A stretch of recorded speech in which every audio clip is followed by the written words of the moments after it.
All right. Thank you so much, everybody. Good morning, good afternoon, good evening, wherever you've joined us from. Thank you for making our time to join us today. Um, Good morning. Thank you so much. We're happy to have you all on the call. The session starts 11 a.m. On the dot. So we do ask that you please give us some time to kick off.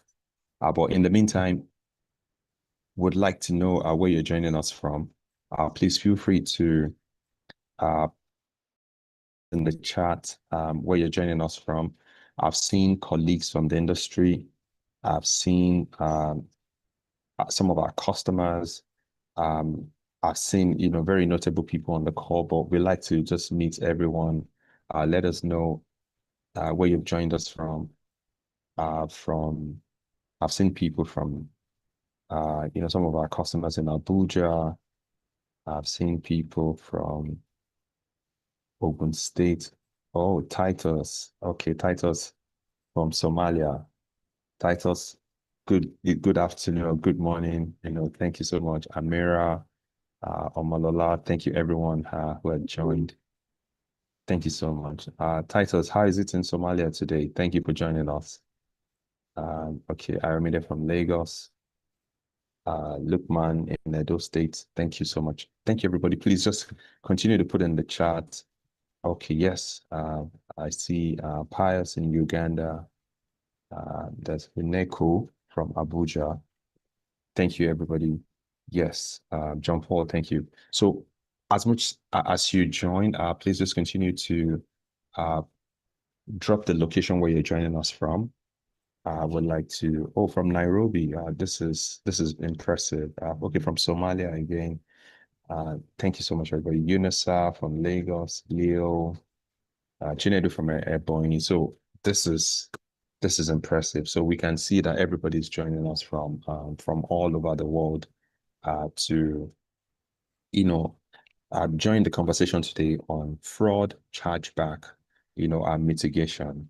So we've seen that fraud has become a topical issue in the payment landscape, and this has become something we really want to dive into to look at today. So InterSwitch, has brought this to you, courtesy one of our businesses, the Verve card scheme. So Verve is the local card scheme built from ground up here in Nigeria, 100% local, and it has gone global.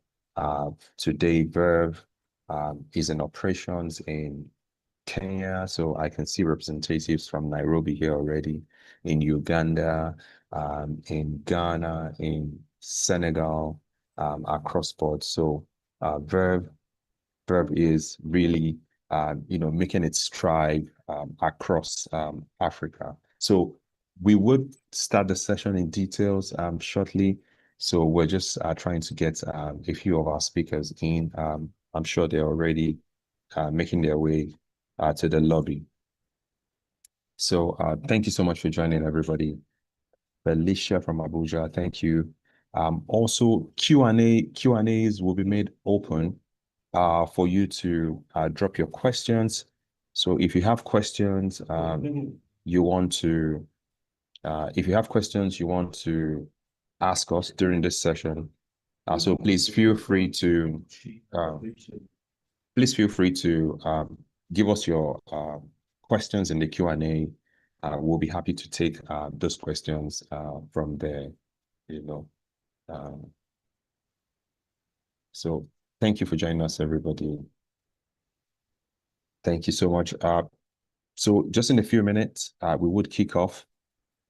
So please invite your friends as well. Invite other colleagues to join us. I see over 2 people already on the call, and more people are still joining. So what are those concerns you have around fraud? What are those concerns you have around your experience in processing chargebacks? What are those experiences you've had in having a failed transactions and all of that? So our Q&A will be made available for you to drop your questions. Thank you so much, everyone, for joining us today. In just a few minutes, we shall kick off. We have just a very short time to spend with you today, maximum just 2 hours. And thank you for giving us the privilege to partake of that time, with you today to listen to us.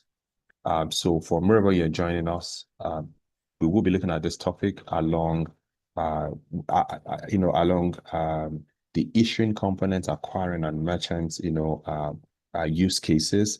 Also, we have seasoned subject matter experts who will be speaking to us, three main speakers, and we have a bonus, that we're going to give to you at the end of this webinar. So you want to stay till the end so that you don't miss out on that additional thing that we've prepared for you as well. So I just want to get confirmation that our first speaker is ready and we can, jump into the conversation of the day. But before then, maybe one or two introductions that we'll do to you.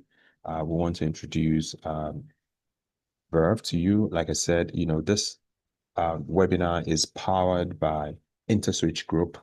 And one of the main business within InterSwitch Group is Verve. So Verve is a domestic card scheme. Verve today controls over 350 members on its network. Verve has issued so far over 90 million cards, and we're currently in 13 African countries. We've established presence in Kenya, in Uganda, and we have ongoing engagements in Tanzania. Today we've done business in Zambia, with DRC, in Senegal, in Sierra Leone, in Ghana. Matter of fact, our last announcement was, the partnership we've had with the GU Memoir region, which is the Francophone West African bloc, which has opened up Verve for usage across that entire stretch. So when next you're planning to have a weekend getaway in any of the Francophone West African zone, you can be rest assured that your Verve cards will work accordingly. So this has been a journey before now, and also across touch points, you can see Verve controls the markets in Nigeria, also in Gambia, in Uganda, in Kenya. So we've had that dominance across board. And this is just because this was built from here. It was built from here, so as to ensure that all we understand the market better. We understand what the market really wants. We understand their needs, and that's why that's what we've taken to the market. And there's no surprises really, because in the last month, has been able to grow its card base, our portfolio from debit to prepaid to credit card, physical card. We also have virtual cards, and we are now taking those cards across border. We serve commercial banks, fintechs, MFBs, government, merchant. So depending on what our use case is, please send us a mail, reach out to us, let us discuss those initiatives with you, whether it's credit, whether it's a corporate card, whether it's a state government card, as you can see some examples there. So we are happy to collaborate with you to take you, to walk you through, best practice and how you can adapt it to the particular environment or the use case that you want. Let's go to the next slide quickly. We want to also let you know that as part of our innovation, so Verve has now gone contactless. So contactless, what does that simply mean? Before now, what we've always been used to is to use our card and to enter a PIN when we're doing a transaction, maybe on a POS terminal. However, Verve has upgraded its terminals. Verve has upgraded its card as well to ensure that when next, you have the privilege to tap to pay, that potential is not available. So we've worked with all our banks in Nigeria, in Kenya, across, the different corridors we operate in Africa today. And we're ensuring that this contactless initiative is moving across board. So please look out for your debit cards from your bank, your Verve debit card from your bank, and ensure that it carries the antenna The antenna is the Wi-Fi sign you see here on the plastic. Yeah, so and that's what tells you that your card is contactless. So the next time you go into any of the grocery stores, please feel free to attempt to try to do a tap to pay transaction. It removes the friction on and the delays that you have in high footfall merchant locations where a lot of people have to queue up to pay and all of that. So Verve has looked into those concerns and we've come out with contactless cards. Uh, there are regulations around maximum spend per day and all of that. So as you look into your bank apps, you can set up the limits that you think it's convenient for you to spend on a daily basis. Quickly, Verve is also innovating. Verve has, been able to partner with global merchants. Today, we've looked at what are the things that people would like to do with their card beyond the regular cash and payments for groceries or payments for other services that they do. We found out that subscription has come out very, very big for our customers. And one of the things we've done is to ensure that we select those merchants where we see our customers attempting to use their card. And based on those feedback, we've established, relationships with the likes of Prime Video, with InDrive, with Netflix, with Microsoft, with Facebook, Temu, AliExpress, on Google Play, over 1,000 merchants on Google Play that you can use your Verve card on to subscribe, Candy Crush and the like. So there are several merchants on the Google platform today that your Verve cards will be accepted for payments. So please, if you have more merchants you want us to consider, you can put it in the chat, or at the end of the webinar, we will also make our email addresses available so you can send us a mail for us to consider. So we want to solve global problems with the local solutions that we have. Quickly, let's jump into the next slide. I have confirmation that our first speaker is already on ground. So, and we want to maximize the time that we have today. So please join the millions of cardholders out there and customers, to ensure that you move with the new trend, which is, being able to pay using your contactless card. So please look out for your cards when next you go to the bank, and ensure that you have a contactless card. You can use that for payment. Also, there are rewards that we've also made available. So as you shop with us on, on the Google Play platform, we also reward customers. So please, when next you use your Verve card to make payments on Google Play platform, there are some incentives or some rewards that will come to you. So we've started this and we want to take it across the entire Africa. All right, so can I still take one more slide quickly? Or okay, I think there's a video coming up. Maybe right after this video, then we are going to bring in our first speaker for the day. So let's see if we can quickly get this video up in 1 minute. Then once this video is up, then we should have our first speaker. All right, I think so.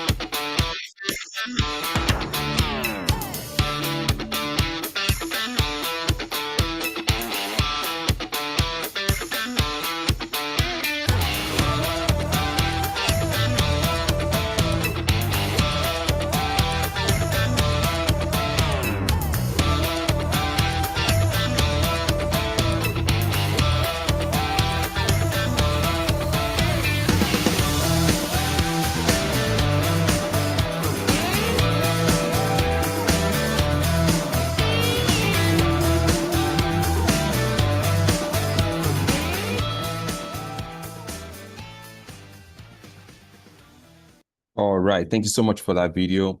And, without no further ado, let's introduce our first speaker to you. Please, ladies and gentlemen, from wherever you've joined us across the world, please, it is a rare honor and a very special privilege that we have joining us today is the chairman of CB. All right, so The chairman of CB is a friend of the house, is an industry expert. He comes with over 2 decades or more industry knowledge in banking, operations, customer service. Also, he's also an industry influencer, like I would like to call him. He's been able to bring all stakeholders in the industry under one roof, having a conversation around how to move the industry forward, how to ensure that engagement, payment, experience from customers remains seamless. Just a tip of, I mean, his entire CV is about 6 to 7 pages, but we were constrained just to put it in 3 bullet points, which was I'm not sure we're going to do justice to it with this 3 bullet point, but please, Ajibade, you permit us to just take the citation based on this 3 bullet point, because we didn't have the room to read the 7-page CV that we saw on your bio. So Ajibade Laolu Adewale is a dynamic force. So you can underline that word in the financial technology sector. Ajibade, is the chairman of Committee of E-Business Industry Heads, CB. This chairman is like never before. So a leading association that is actively shaping the future of digital payments in Nigeria. Under his strategic guidance, CB has significantly, strengthened industry standards, championed regulatory reforms, cultivated key partnerships, built ecosystems, focused products are process crucial for a thriving digital economy. So for those joining us from Africa and other parts of the world, so Ajibade is your go-to guy for consulting and all of that. So Ajibade is the Chief Partnership Partnership Bank, where he's, deployed a lot of transformative achievements, including his instrumental role in launching the Alert by Wema, products. If you think of what is fintech today in the market, you can ask Ajibade, because they were the pioneering member of wallets, cards, and all of that, which Alert took off in the market. So he has massively, orchestrated collaboration that have expanded Wema Bank's digital reach and, fortified its ecosystem integration with expertise in product development, commercial strategy, partnerships. Ajibade is a blend of strategic foresight and operational acumen. These are not just words. These are not just English, but he has practicalized it. Ask him about virtual card, and he would expand it into different use cases, both from payment gateway, from the issuing leg and all of that. So we know Ajibade. So finally, he's an alumnus of the Oxford University, holds an advanced payment expert degree from Strathmore University, and advanced regulatory frameworks certification from the West African Payments and Fraud Policy Sprint. His passion for innovation, digitalization, and fraud prevention ensures he delivers secure, customer-centric digital financial information. Just in addition, the last time I spoke to him, he has the vision to build an industry-wide, fraud platform, ecosystem that would totally, so he passionately wants to drive this agenda to curb fraud, whether from the grassroots or whichever level it is across payments. He is really passionate about it. Ladies and gentlemen, please, let's put our hands together to welcome Ajibade Laolu Adewale, who's our first speaker today, and he will be speaking to us shortly. Thank you so much. Ajibade, you can unmute to take the accolades before you proceed with your presentation. Thank you so much for joining us. It's good to see you again. Same here. Good morning, everyone. Thank I don't you. know if you can hear me clearly and you can see my screen as well. We can hear you loud and clear. You see are my live. screen too? Yes, your screen is up. Thank you so much. Great. Good morning, everyone. Yes. I understand we are over 300 people here, and I'm sure some people are not sharing screen. So maybe at the minimum will probably be about 500 people on the call. Or more. Good morning, everyone, from wherever you're listening from. My name is Ajibade Laolu Adewale, as introduced, and I currently sit as the chairman of CB. I'm also the Chief Partnership Officer of the bank, Wema Bank, as we heard from Abiodun. And Abiodun, thank you so much for that introduction. It was quite, my head was swelling. My head was swelling, if you know what that means. Today, my job is simple. I had thought that I was going to be the last person to speak because I saw my fellow speakers. They are good. I've worked with some of them before in the past, and they are great guys with respect to the particular topic they are supposed to speak to. But I'm supposed to speak about collaborative approaches and industry best practices in fraud and chargeback mitigation. I think I sit in a very comfortable place to speak about these two topics. I mean, this particular topic, which is what approaches can we use from an industry perspective? I'm trying to move my slide here. And this is the reason why I feel like I sit in a comfortable place to speak about this. You know that today's ecosystem, what we are taking payment to, has really, really moved to the next level. E-commerce precisely, and digital payments. And you know that as much as you are building various initiatives around in your offices for those who are operating in this digital financial space, you are putting in so much effort. The same thing the fraudsters are doing. So as transactions are growing, fraudsters are also thinking of how best to defraud people.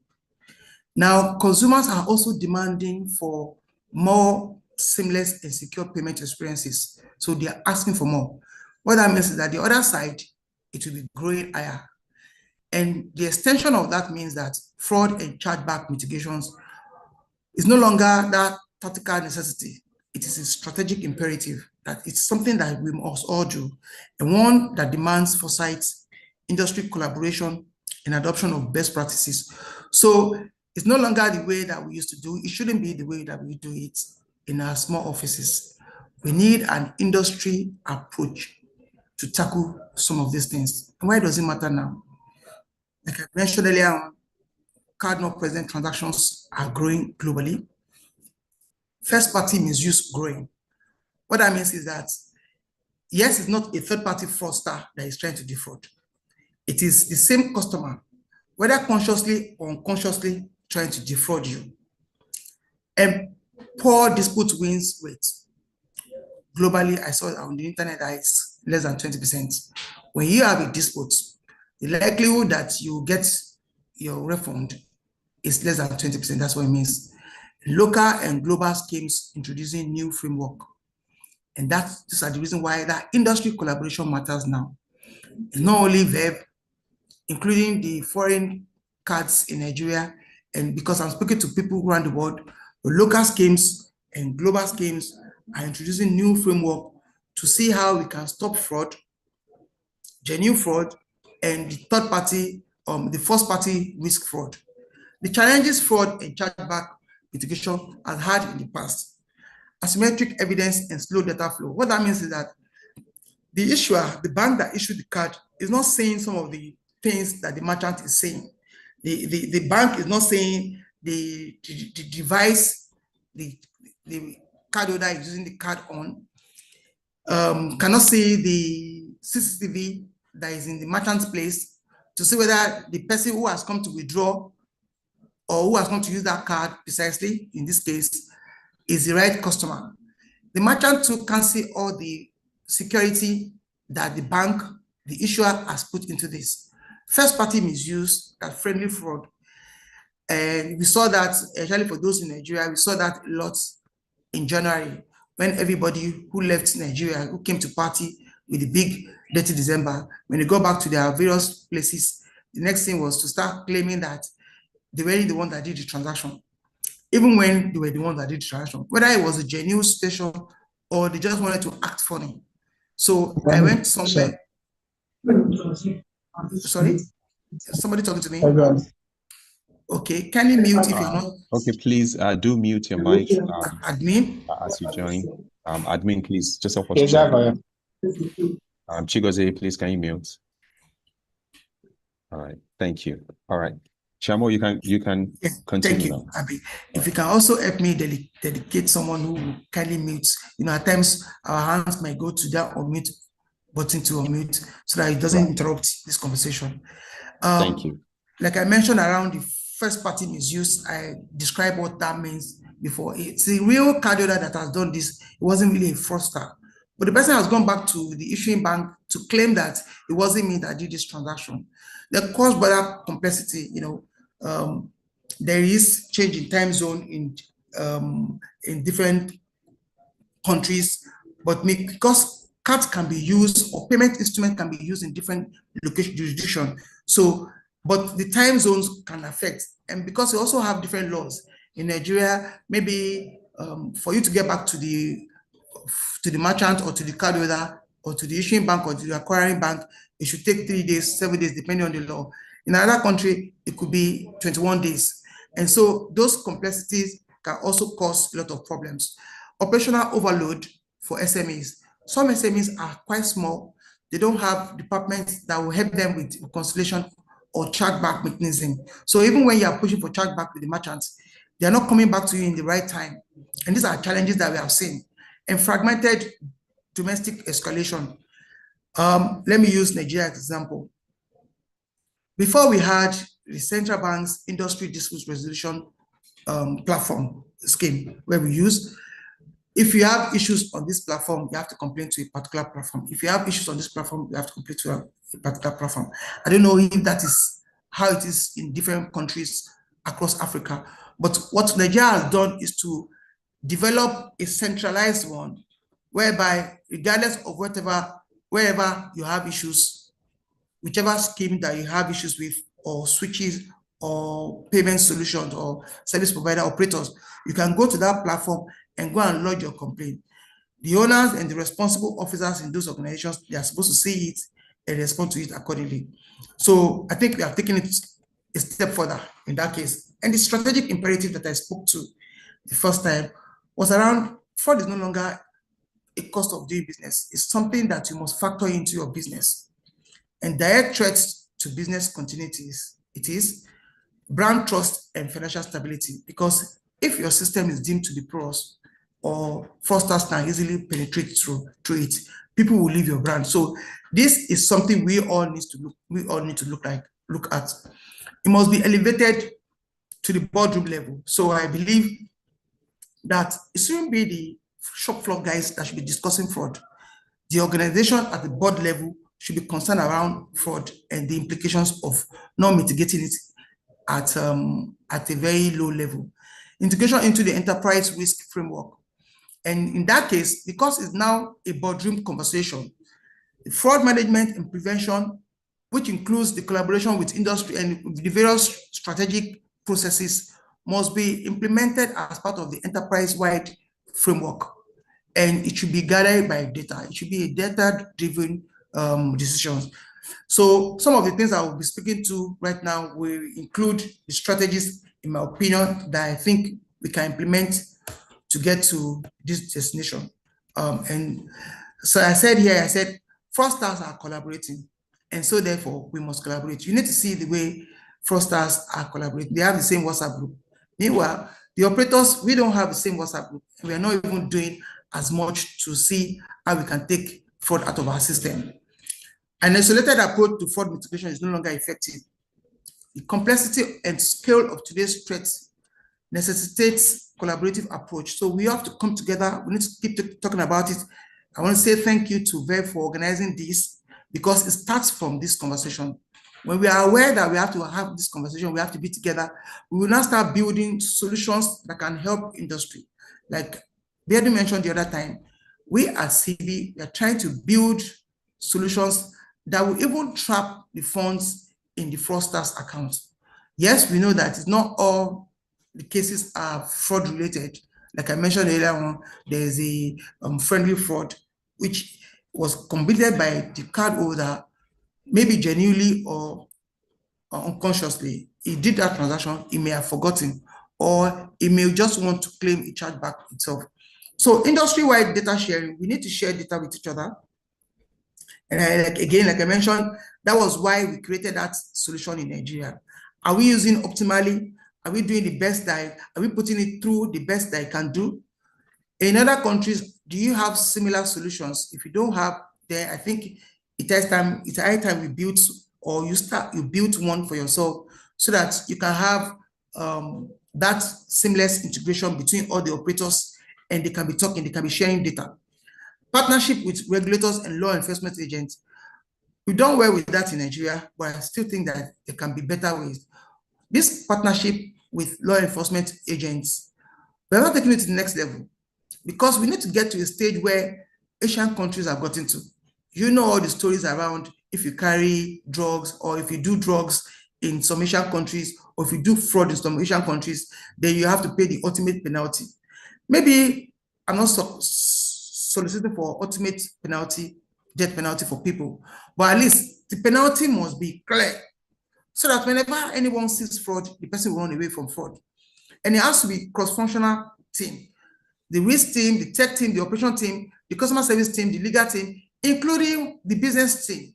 Yes, we want to grow our businesses, but we need to be fraud conscious, because one single fraud can wipe out all the income we think we have made from beginning of the year.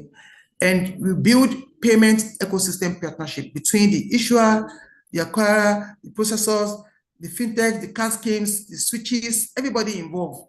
There must be this partnership among us, which we are experiencing today, where a card scheme has called operators and switches and every other person, regulators, to join in the conversation. Let's deliberate together how best, and not only talking. We have to take out action points and how to build systems that can help us take it to the next level. And how do we do that? This customer awareness campaign, like having conversations like this, is one of it. Continuous staff training. Internally, we also need to train our staff. Some of us, when InterSwitch brings out training facility, training opportunities, when CB brings out training opportunities, when other card schemes bring out training opportunities, you say you are not made enough money, and so you don't send your staff. That's not good, because if your staff don't know anything, they will not give your customers anything. It is out of what they have that they can give their customers. So continuous training is important. And doesn't necessarily mean a classroom training. It could be training on the job, but it's important that we keep training ourselves. Multi-layer fraud defense, real-time monitoring. We have to involve AI in that, because if you can see fraud in 2 transactions, track for yourself. But you know that it's difficult to even have an idea of fraud in 2 transactions. Not talk of when we now have 1 million transactions in 10 minutes. How do you want to identify fraud? You need to put in more effort around letting your system learn more about data and the various patterns, behavioral analytics, biometrics, and machine learning. You have to invest in that capacity, which includes human resources, systems, and infrastructure that can help you track, identify fraud, and block fraud to a large extent. Proactive chargeback management, customer education, let them know where to even go to in the case of fraud, and how soon they need to quickly get in touch. It's important. Clear refund policies. Okay? If you take this in more than 2 days, 2 weeks, we don't refund. So the merchant has clearly shown that this is a case of refund, we don't refund. And evidence-rich documentation. We need to communicate it, and not only communicating it, evidences to show that this customer has sent this. If you send a mail to a customer, possibly you track when the customer opens it, and you store it in a repository, so that if the customer comes back again to say, no, I didn't see that, I'm not aware, you can just show that evidence. It's not really about showing evidences to customer that they are wrong. It's about protecting them, but in protecting them, protecting ourselves too, that we are guided accordingly. Tokenization and encryption. This we have discussed severally. In Nigeria today, some banks have still not fully completed the tokenization exercise. It's important, because tokenization itself, I'm hoping that some of my colleagues, when they get to speak to us, they will speak about this in details. But it's about a secure digital version of your card without the card itself being present. So AMV 3D secure end-to-end encryption between all the players in that ecosystem trying to provide services for the customers. So I'll use some case studies that we experienced last year in December. That's on my left, and solutions, in my opinion, that I think we can put in place now that we're approaching the Ember months, which comes up in the next 3 days. So last year in Nigeria, for example, we have a surge of diaspora spend during Dirty December. And post that event, a lot of spike in chargeback. To us, they were mostly friendly fraud. And that high velocity spend concentrated in short window. It was between Dirty December 20th of December to January 1st, thereabout. They were all back. That short period, a lot of transactions have gone through. And they have gone back to their countries to say, we're the ones that did this. Now, it doesn't necessarily mean that this will open only in December, because there are several festive periods around the world, but I'm just using this as a case study. And the lesson there was that data and collaboration gaps exposed merchants. So now that we are discussing this, I think there should be more communication to cardholders about how they can use their card, and merchant readiness as well, with fund visibility. And during that December, collaboratively in the industry, we should have a command center. Either it's going to sit with Verve or any other supporting group, organization in the group, because since you process for international card schemes and majority of the local card schemes, I think we should have a command center whereby we are all interacting. It doesn't have to be a physical place. We could create a platform whereby all of us are having this notification for each other, and then real-time alerts to notify you about various frauds ongoing. And after December, whatever we see there, we would like to measure ourselves based on the number of chargeback that has happened or number of fraud that has happened, leveraging the collaboration that the IDRS platform has provided. And we will now use it to analyze the merchants because again, from all this information, you can get a merchant that has been fraudulent. Because if our customers from different places are complaining about this particular merchant, you know that merchant, you have to investigate that merchant properly. And in conclusion for me today, because I don't think I have all time given to me, is for us to build a resilient, unified payment ecosystem across all the countries. So in your country, as operators, regulators, and players, and consumers themselves, we need to build a resilient, unified payment ecosystem. We need to go beyond compliance to embed risk intelligence and collaboration culture. We need to commit to action-oriented partnerships.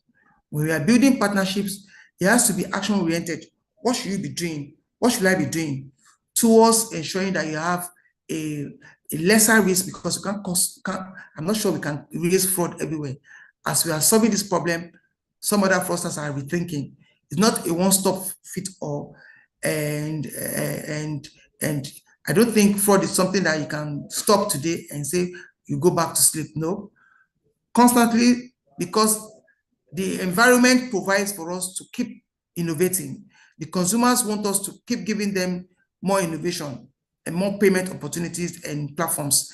Then fraud will still keep coming up. So we can't stop it by going back to bed. We have to keep looking at other ways they might be thinking to eat us or our customers. Continuous improvement in fraud prevention strategies. I mentioned this. I've been describing that since. And finally, consumer trust and ecosystem safety. If we put out information out there to show that since 6 months while we have been doing this, there have not been any fraud on this platform, that will increase the trust consumers have on our platform. And so it's important we communicate that outside. So I want to thank you all for listening to me. I don't know if questions can come in now, or we can take it at the end of the whole session itself. I yield back the floor to you, Mr. Beardo. I yield back the floor to you, Beardo. I don't know if you can hear me. I see Delaco's hands up. All right. Okay. Thank you so much, Ajibade. As usual, in every session, you always come out with something very unique.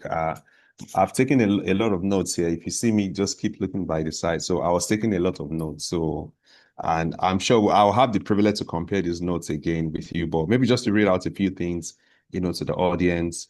Uh, we've spotted, the time zone impact in your presentation. You've also mentioned a very key aspect of collaboration. Industry collaboration is very key. The fraudsters are collaborating, they're in the same WhatsApp group. It's very necessary for all stakeholders in the industry to also have that collaboration to ensure that we can win this battle together. We can't fight it in silos. Also, this industry-wide data sharing is also very key. I've picked that point from your presentation. You've also advocated for this, cross-functional teamwork across board.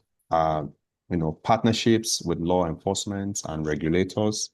The place of training also came out in your presentation very strongly, where, because today, and I've seen that gap as well in the industry, where not a lot of people who have come into the payments ecosystem have been well trained. We can attribute some factors that have caused, that gap between where the industry started from. But thank you for reminding us today again that there is need to invest in trainings. Also, I took some notes on, building a much more robust defense system, a multi-layered fraud defense system that can capture different transaction types. You've mentioned AI at the back of that. And I know you're also very well trained and vast in AI. So we would leverage your industry expertise on that. So against going forward, what do we prepare, to prevent ourselves against such? You've advocated for a command center to be built. So the feedback is well taken and the challenge is taken as well. This will help monitor volumes of chargebacks, merchant activities and all of that. So these are well, captured points that you've given to us this morning. And at the end of the day, like you mentioned, this will help us, build a more resilient and all-inclusive ecosystem. So it brings all stakeholders together. And, this will, at the end of the day, bring trust to the customers. So this feedback and this, comments you've heard from the CB chairman today, whether you're joining us from Nairobi, from Sierra Leone, from Senegal, from Uganda, I've seen the chat, from Somalia. So these are, industry best practice that we have, been able to leverage the knowledge of the CB chairman today to share with us. Mr. Ajibade, thank you so much for having us. A few questions have dropped in the Q&A. Permit me, if it's okay, to just take a few. I've seen quite a lot of questions coming in. Let me just ask you this one quickly, whilst our second speaker begins to get ready to come on board. There is a question, someone has asked that, how do you recommend businesses prioritize fraud prevention strategies without compromising customer experience? Because today, the tech companies have come in. They want to make everything very swift, very fast. And the new set of customers also coming into the market, they want it very fast. So how do we balance customer experience without, putting a lot of gates, in the customer journey? I know you're an expert in customer service and you understand all these frictions. And you're also, a pioneer member of a fintech, Wemala, that started the move of that all other fintechs are following behind today. So how do we balance both sides and, to ensure that we create a good customer experience and also we put all the necessary prevention tools within the same platform? Thank you. Okay, that's a very interesting question because, again, I think I sit in a very good place to answer that question. I've been a product person, then a risk person, and a development person. Customers want it fast. Yeah. And you know that fraud starts when you onboard our customers. They're what we call sleeping accounts. There are some customers that have come into your system in order to perpetrate fraud. You need to understand that much.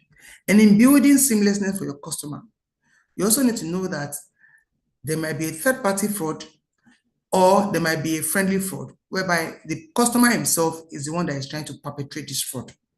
There was a case that was reported in the bank some time ago. When I saw that transaction, I said to the person who reported the case that either the fraudster is the customer or his spouse. And I was correct, because I know what we deployed in that place. There is no way a third party can do this particular fraud. I'm not saying that a fraudster can go ahead, but that particular fraud, I know the things we deployed at the back. So I said, this person who did this knows this person. And eventually, investigation revealed that truly the person who did it was the customer himself. So we need to build risk-based authentication in order to take care of customer experience. The customer, because he wants to just do a simple transaction, you have asked him to go and bring his father's name, his mother's name, his everything. Customer may be put off. It's a simple transaction the customer is going to do. But if you apply same level of scrutiny to every transaction, you're going to annoy the customer. Businesses should use risk-based approach, whereby low-risk transactions from trusted devices, trusted customers are processed with minimal friction, possibly a simple PIN or biometric scan for that particular transaction. But when it comes to high-risk transactions, like a large purchase of transfer of money or card payments, then you begin to add additional layer like two-factor authentication or multi-factor authentication or zero trust to that transaction. Then real-time, I mentioned it in my presentation, real-time AI-powered detection. If you use ordinary eyes to look at two transactions, maybe you can guess which one is fraudulent. Maybe you can even guess wrong which one is fraudulent. But whether you can guess right or you can guess wrong, if you have to do that for 1 million transactions within 5 minutes, I'm sure it needs system that has access to more resources, that can process faster transactions than the human brain a lot of time to achieve that. You need to be able to detect patterns of fraudulent patterns in transactions. And that can only happen with artificial intelligence, whereby the system have learned using historical data on how this pattern used to work, And then, of course, like I mentioned, there must be transparent communication to the customer. If your customer's transaction is flagged for review, like, okay, there was an instance with the central bank where banks that received proceeds of fraudulent transactions were debited for those transactions. And so banks started implementing various measures when you receive abnormal inflow into your account. If you receive an inflow into your account and you have not transacted on the account for a couple of months, the artificial intelligence may go ahead and block your account. You might say that those are stringent measures and it will affect customer experience, but the onus is on the business people and the product development team, not even the organization, to build a process for you to get back your account or to get your transaction done. Yes, you have suspected that transaction, but I did it myself, just that it came in an unusual way. You must give me a way, a link, a notification, a platform, and communicate it to me on how to get back on track. And that's the only way we can say we are minimizing, we are reducing the effect of this fraud prevention to achieve customer experience. Thank you. With those 3 points, I think, yeah. Absolutely, spot on. Thank you so much. I mean, I can trust your product judgment with customer experience and this fraud, agenda that is right before us today. Thank you so much, Ajibade. Thank you for giving us your presence today to speak to us. I know there are a lot of questions coming in the Q&A, but what we've decided to do in the light of time is we're going to take all these questions. Ajibade will come sit down with you, get your responses, and we'll share with our audience with the presentation that has been made today. Thank you so much once again. Ladies and gentlemen, a round of applause for Ajibade. Yes, thank you so much. I call him Chamo. Thank you. Thank you. It's a pleasure having you. Thanks for joining us. Thank you. All right. That was a masterclass from one of our speakers. So we move to the second speaker shortly, but you're going to see a video. Right after this video, then we move to, we'll get our second speaker into the room. Okay, let me just check to confirm that this video is ready. All right.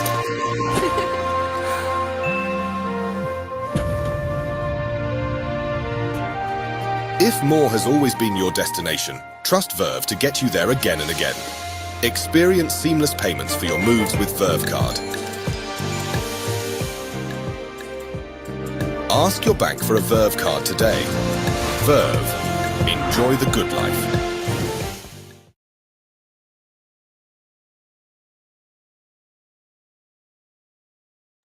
All right. Thank you so much, ladies and gentlemen, for staying with us. We're right on track. So our second speaker will be coming on board now. Based on, those on the same notes that you've just listened to Mr. Ajibade Laolo Adewale, you will be listening to Mr. Oluwaseun Lambo. Just a quick, these are seasoned experts, that we've brought, but just so that we quickly do justice to his bio, let me quickly read his bio out. So Oluwaseun Lambo is a seasoned professional of over 12 years experience in financial and technology services.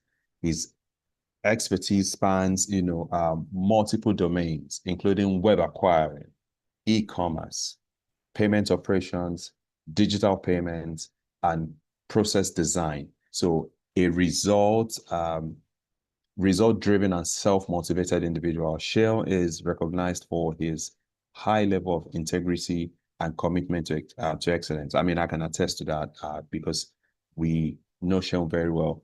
Throughout his career, Seun has held key roles in, prominent organizations such as United Bank for Africa, which is UBA, where he served as web acquiring officer, an e-commerce specialist. Also from Wema Bank as web acquiring officer as well. He further advanced his career to dLocal. So dLocal today is a major partner for Verve and InterSwitch. So initially, joining as operations manager for Africa and currently holding the position of senior operations manager. So Oluwaseun holds a bachelor's of science degree in computer science from Redeemers University here in Nigeria, and completed, a master's degree in information technology from University of Lagos.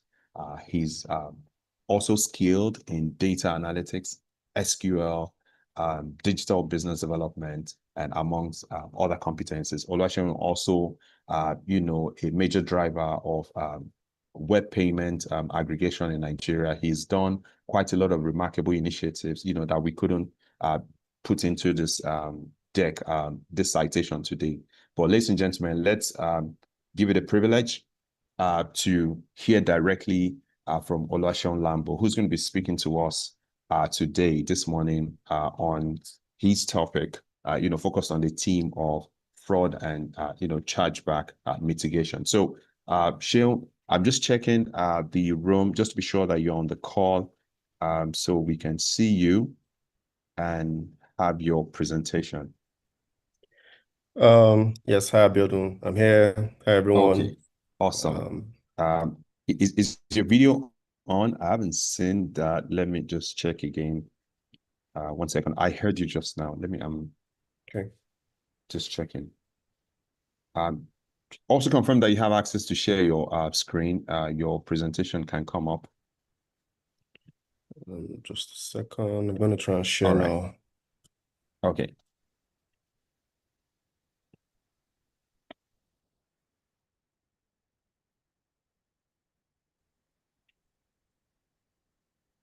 All right. Okay. I think your screen is coming up shortly.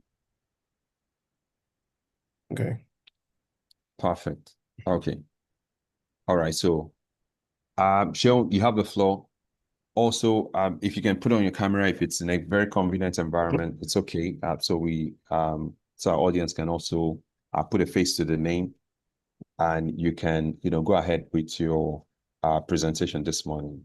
So, fraud detection and prevention technologies. So, so across all our speakers, please, as much as possible, just take notes, and you can drop all your questions in the Q&A for Seun. Seun, Over to you now. Yeah. Thank you. Okay. My camera was on before, but I don't know. It's No, it's not okay. working. Let's proceed. Let's proceed. That's fine. Okay. All right. First of all, I want to say thank you to the CB chairman, Mr. Ajibade. Yeah. I mean, for laying out the landscape of fraud and chargebacks clearly. So today we're going to be building on that foundation. I'll be taking us a level deeper. Let me see, try to start this video. I'll be taking us a level deeper into the technologies and practices that issuers, acquirers, and merchants can use to detect and prevent fraud. So today we'll explore the technologies that help us stay ahead of evolving fraud threats. We'll look at what is available, how they work, and more importantly, how each stakeholder, issuer, acquirer, and merchant can apply these technologies. Let's go straight into why we're here. We want to empower the fight against fraud with advanced tools and an experienced team. Balancing fraud prevention with exceptional customer experience is essential for business success, just like we've been saying since the start of this webinar.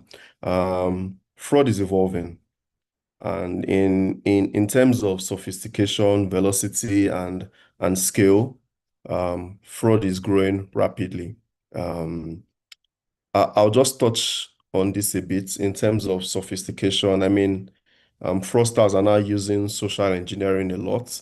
They blend these SMS scams, WhatsApp scams, phishing, and the likes to trick customers. There has also been cases of identity fraud.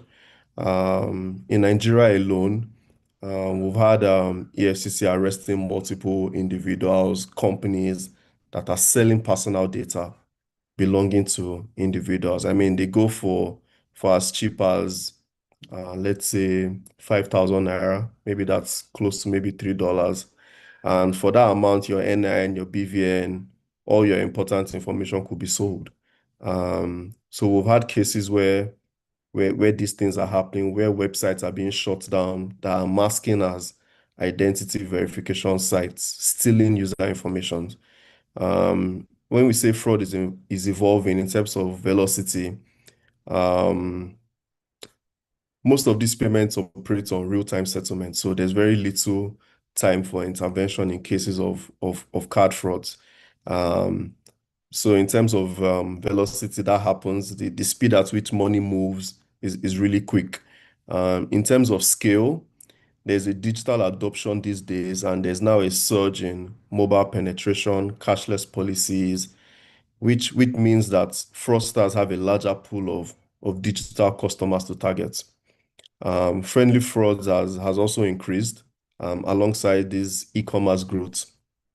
And more importantly, Verve cards. Verve cards is growing rapidly, and because of this rapid growth, we also at an increased risk of friendly fraud from online disputes.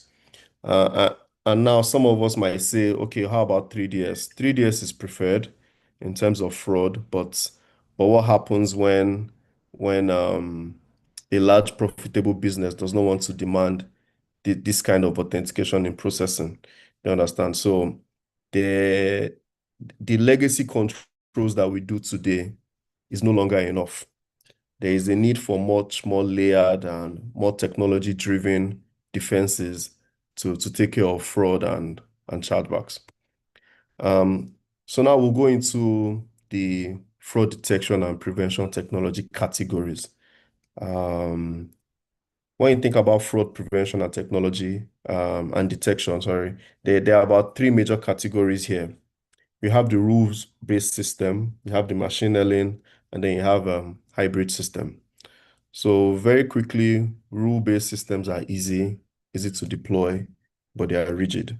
In terms of fraud, when you speak about rule-based system, it means they operate on simple filters based on if-then logic. These systems apply explicit rules such as block IP address if it doesn't match billing countries to identify and prevent fraudulent transactions.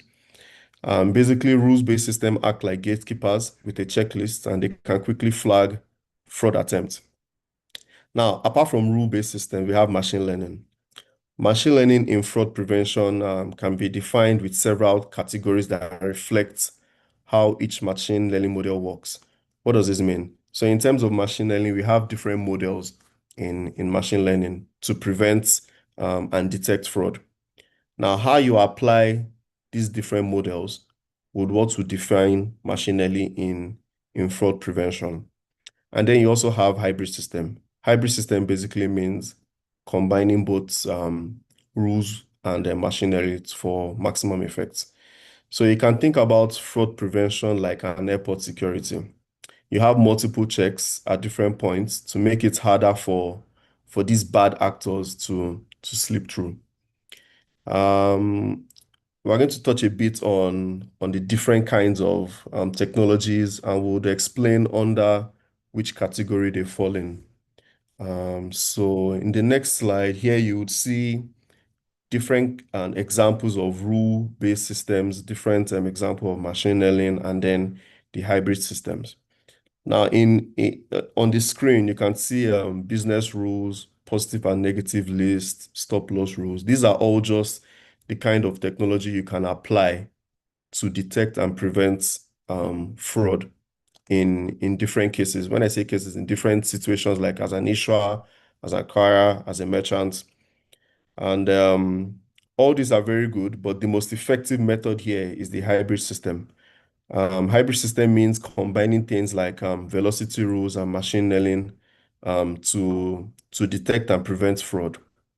In as much as most of these rule-based systems are self-explanatory, we'll be going deeper or we'll explain more the velocity rules, but just to touch on a few under rule-based system, just to give some clarity.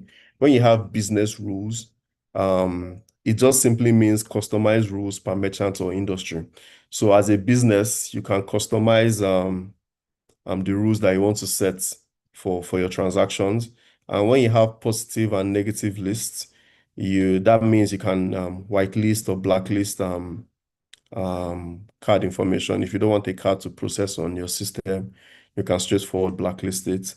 You have stop loss.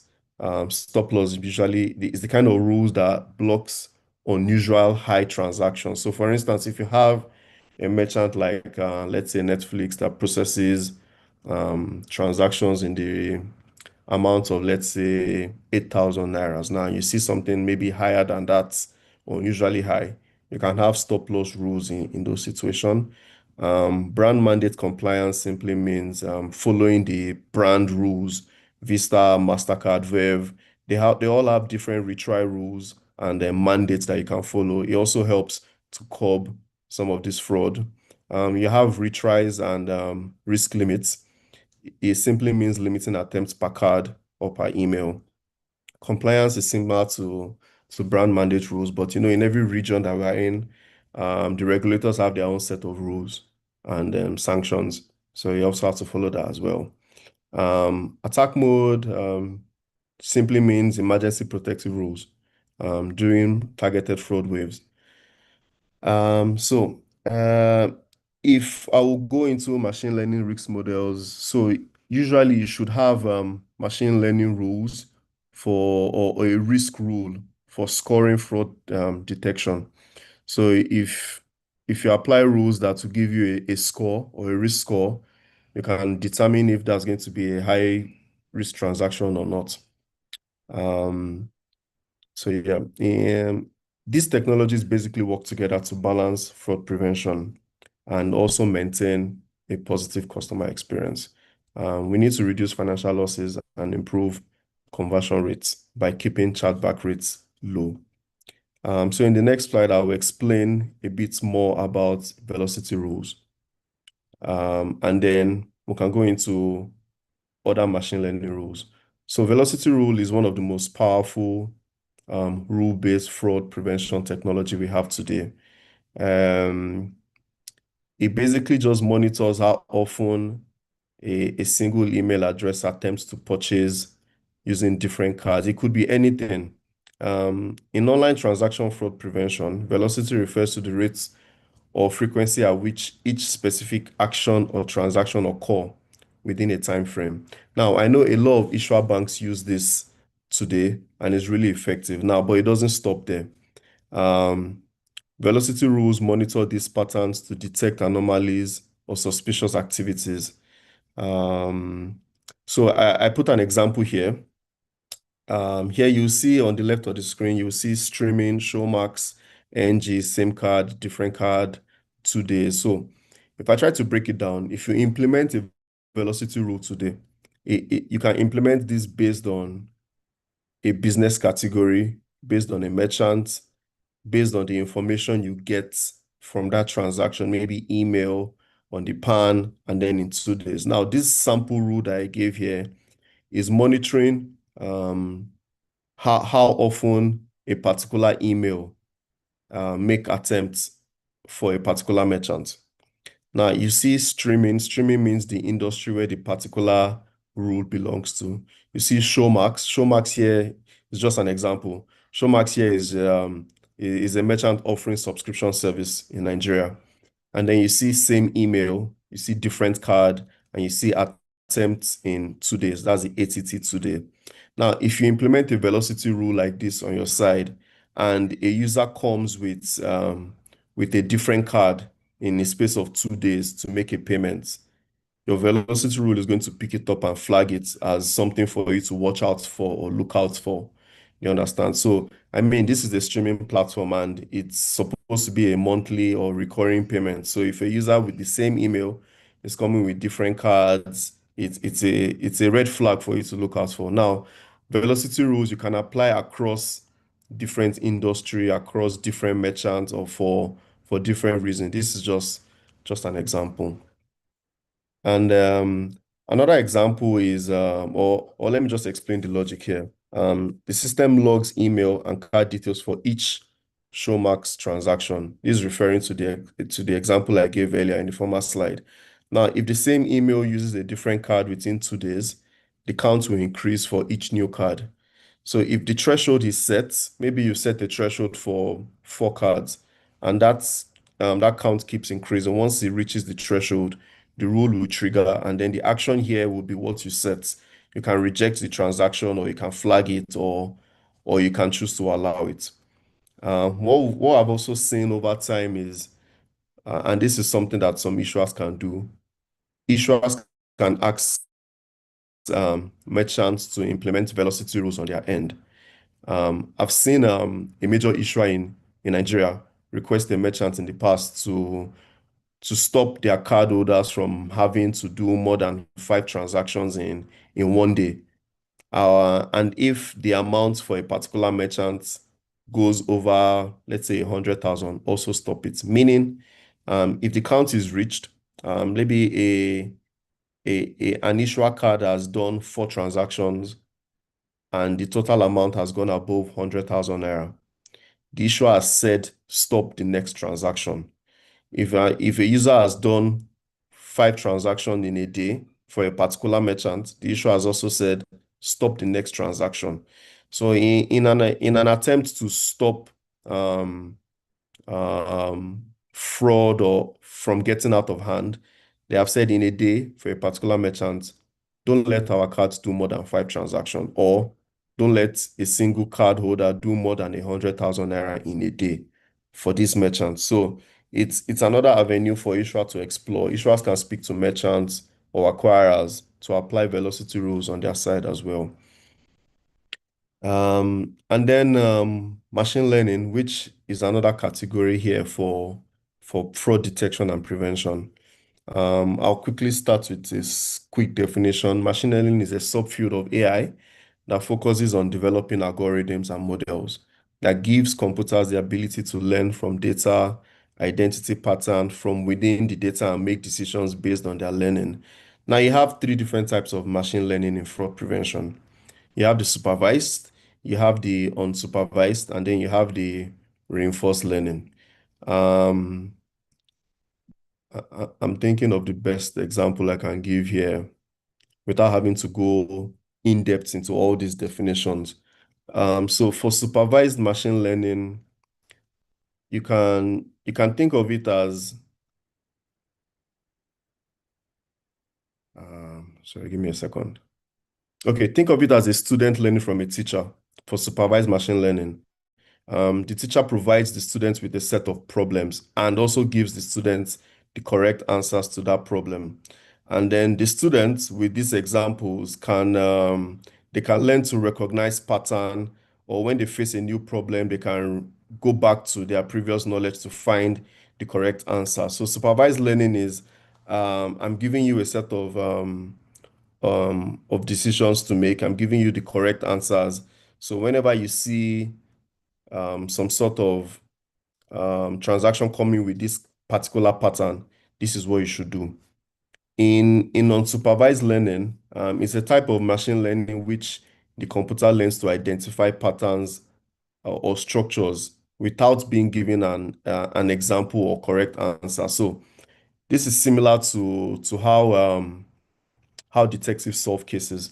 Something has happened, maybe an incident, and a detective is on the case. He doesn't have any information, but he has to solve the case. So he doesn't have any initial leads. He solves this by looking for clues and connections that is available to him. And then he can now uncover hidden patterns or relationship. Um, in reinforced learning, which is the third type of machine learning, here the computer or the algorithm explores an environment and makes decision.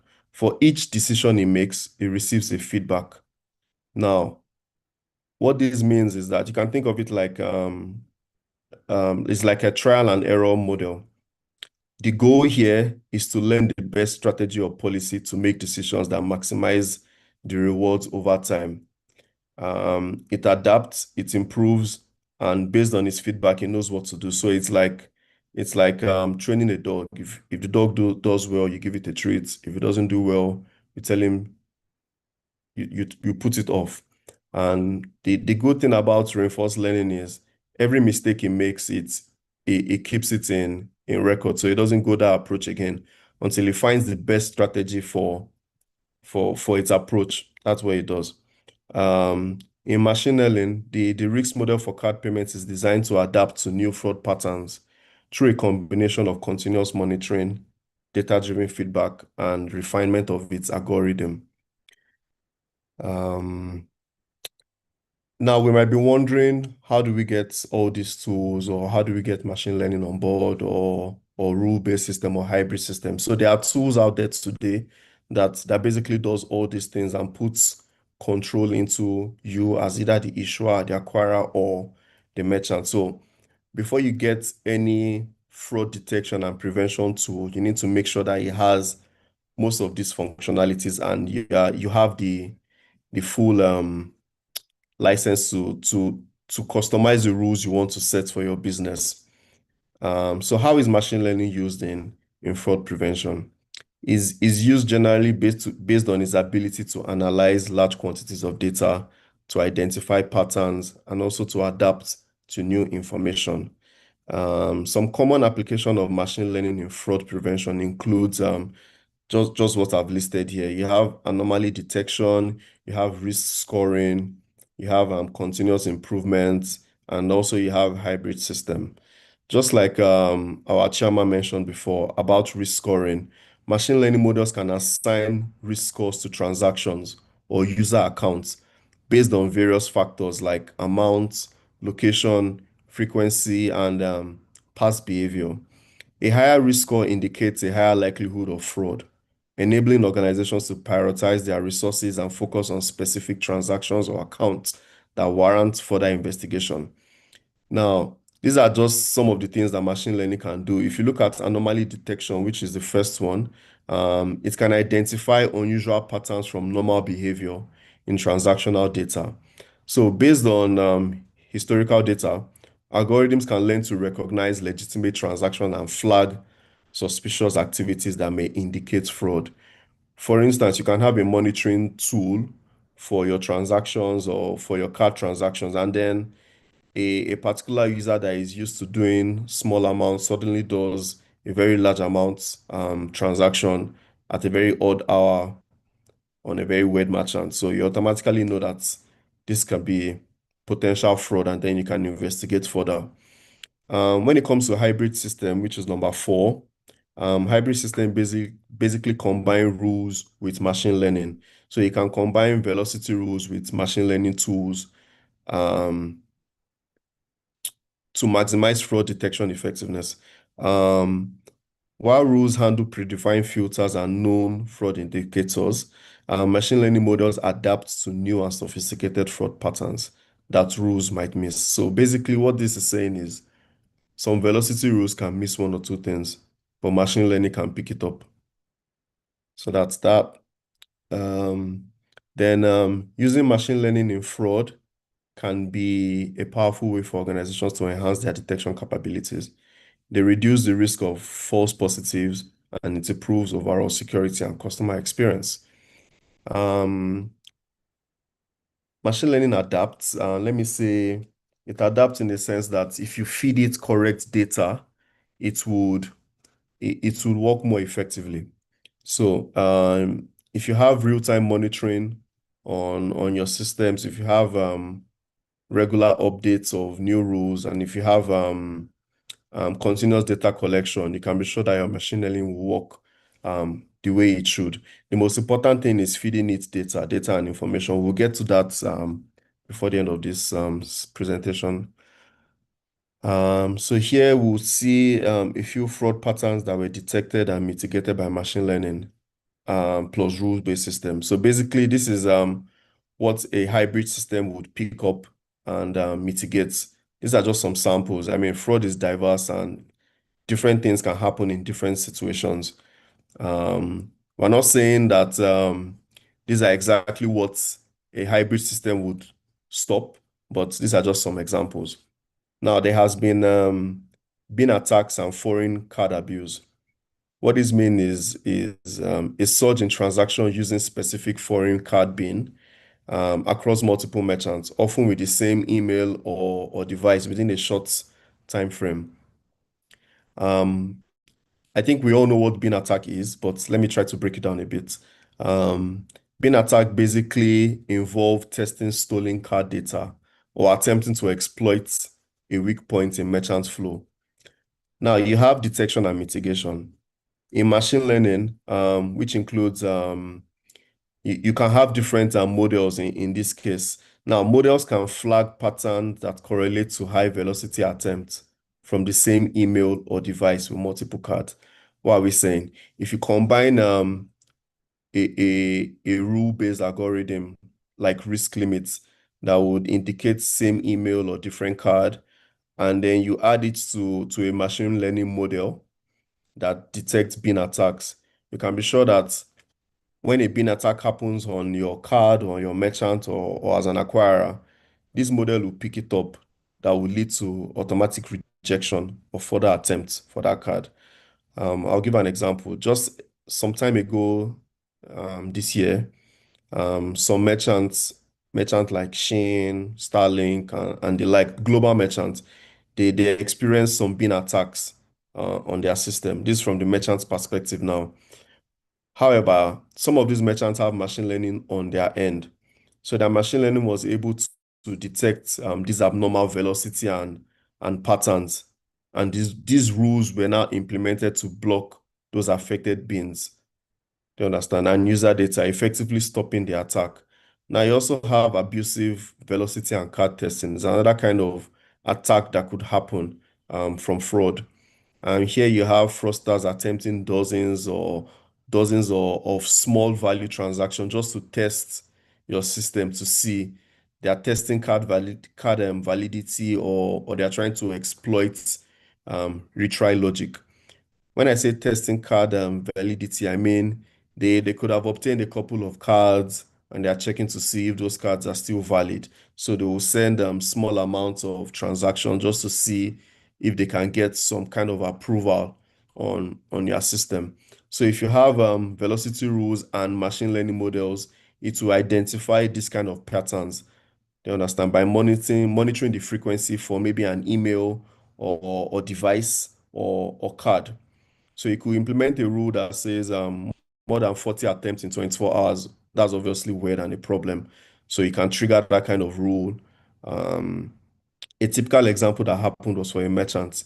I don't want to name the merchant, but it's a very popular merchant everybody knows. In June this year, there was a spike in rejected transaction for a particular merchant from a single card.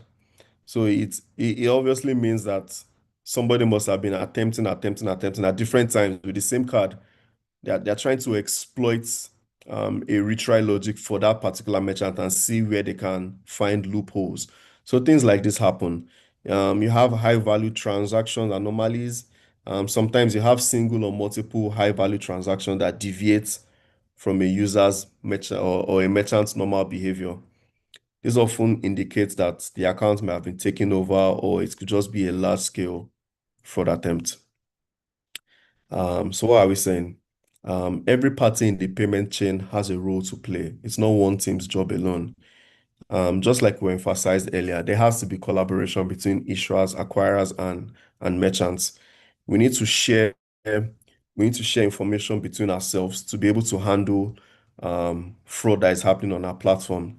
When it comes to issuers, I try to break down specific tips for issuers, tips for acquirers, and also tips for merchants. So you can check this while I try to explain how the issuer, acquirer, and merchants come in this situation. Now, as an issuer here is the final line of defense before a transaction is authorized. They are the ones responsible for protecting the card holders and making sure that genuine transactions are not declined. Now, how do issuers do this? They can use real-time fraud alerts. They have to educate their customers. They must make sure that their customers are getting alerts for each single transaction, either via SMS or emails.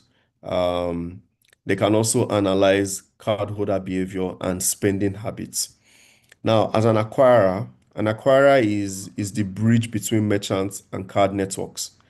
They manage risk by monitoring their merchants and their merchant transactions.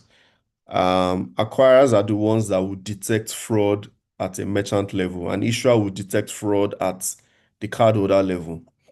Now, as an acquirer, you should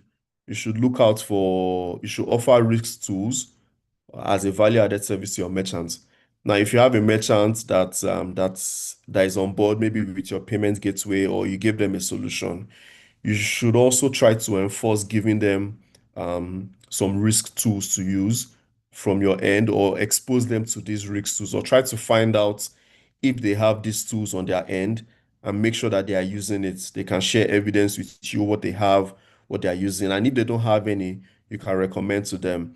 You should also screen high-risk MCCs and monitor your merchant behavior. So merchants abuse refunds, and it might not be from the merchant. It could also be from cardholders trying to exploit, trying to raise complaints or issues and things like that. But you should monitor high-risk MCCs as an acquirer. You should also ensure that your merchants are using the latest version of 3DS models. It could be an acquirer 3DS model. It could be an MPI 3DS model. That's a merchant's 3DS model. As an acquirer, you should also track abusive retry logics from merchants.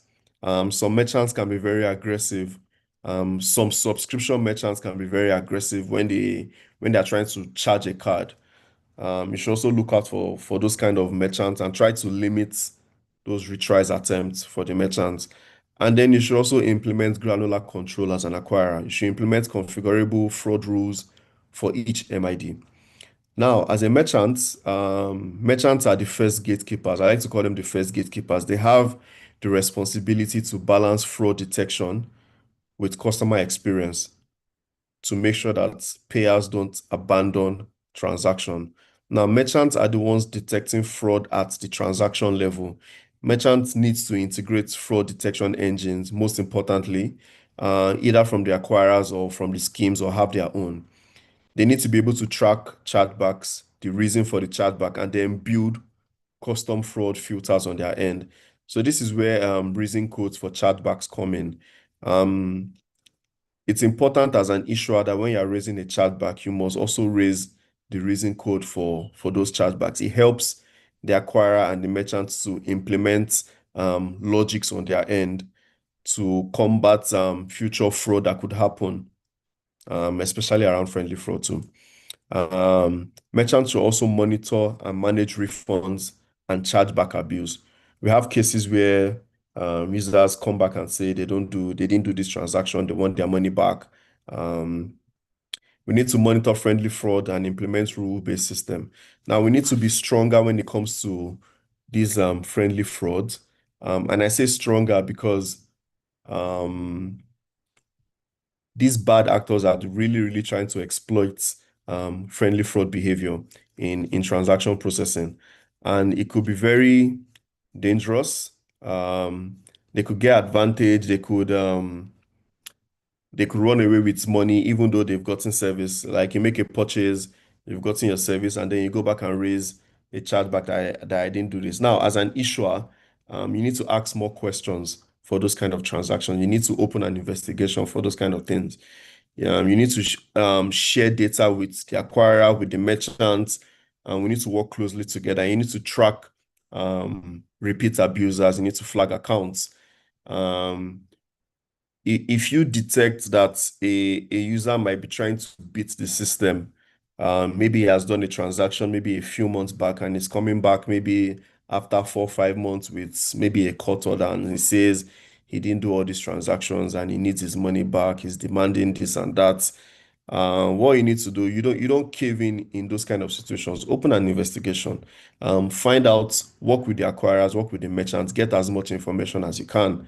You should also consider account closure.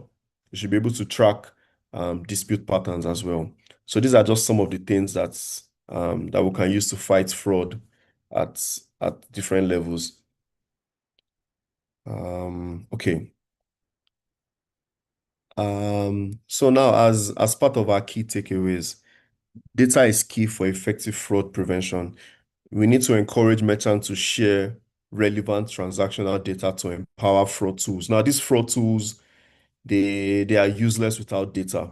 When I say data, I mean things like payer name, email, the PAN, the last four. There are some merchants that don't send payer information when they're transacting. We need to encourage those kind of merchants to share information so we can empower our fraud tools. As an acquirer, as an issuer, as a merchant, we need to do a lot better to share data and information so that we can have these tools working as they should. Hybrid defenses is highly effective. When I say hybrid, I mean merging more than one fraud tool is very effective. You could have velocity rules, you could have whitelist or blacklist. You could issue a card and limit that card to a particular country. And if a card holder is traveling, always ask them to notify their bank so they can use their card abroad. And then you can let your bank know or let the bank implement an IP address watch list. So if a user comes to you and tells you he's traveling to maybe another country and he's going with his card, he wants to be able to use his card in that country, then you can now add that country to the list of allowable countries for that card to work. It's not all about issuing a card and letting him transact from anywhere in the world. Sometimes you need to let your card holders know that if you're going to go outside the country, let us know so we can enable your card or things like that. So we need to promote collaboration between issuers, acquirers, and merchants. We can't stress this enough. It's really, really important that this collaboration works. And then we need to regularly update our fraud models and rules because fraud evolves. Technology is powerful, but it's not perfect. The real challenge here is making sure it's accurate enough without frustrating our good customers. So as we close, fraud prevention is a living process. The more we share intelligence and keep our tools sharp, the harder we make life for these fraudsters. So if we take anything away from this presentation, collaboration is very important. We need to encourage collaboration. We need to implement more than one fraud tool on our end. We can't rely on 3DS alone because it could impact customer experience. You have global merchants that might not have or might not want to process their transactions with 3DS, but at the same time, you need to implement some tools or fraud rules on your side just to keep yourself safe and keep the payment ecosystem safe as well. So, thank you. And yeah, over Right. to you, Abiodun. Thank you so much, Shale. This is really, really deep. I mean, I was trying to take everything in, but I understand the perspective that you're coming from, but thank you so much. This is a very beautiful presentation. I mean, key takeaways is,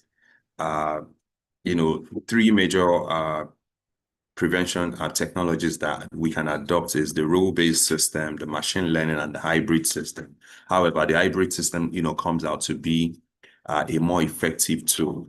But that being said, we can also now look at possible scenarios, and also look at the business areas itself and how to adopt some of these tools. Thank you so much.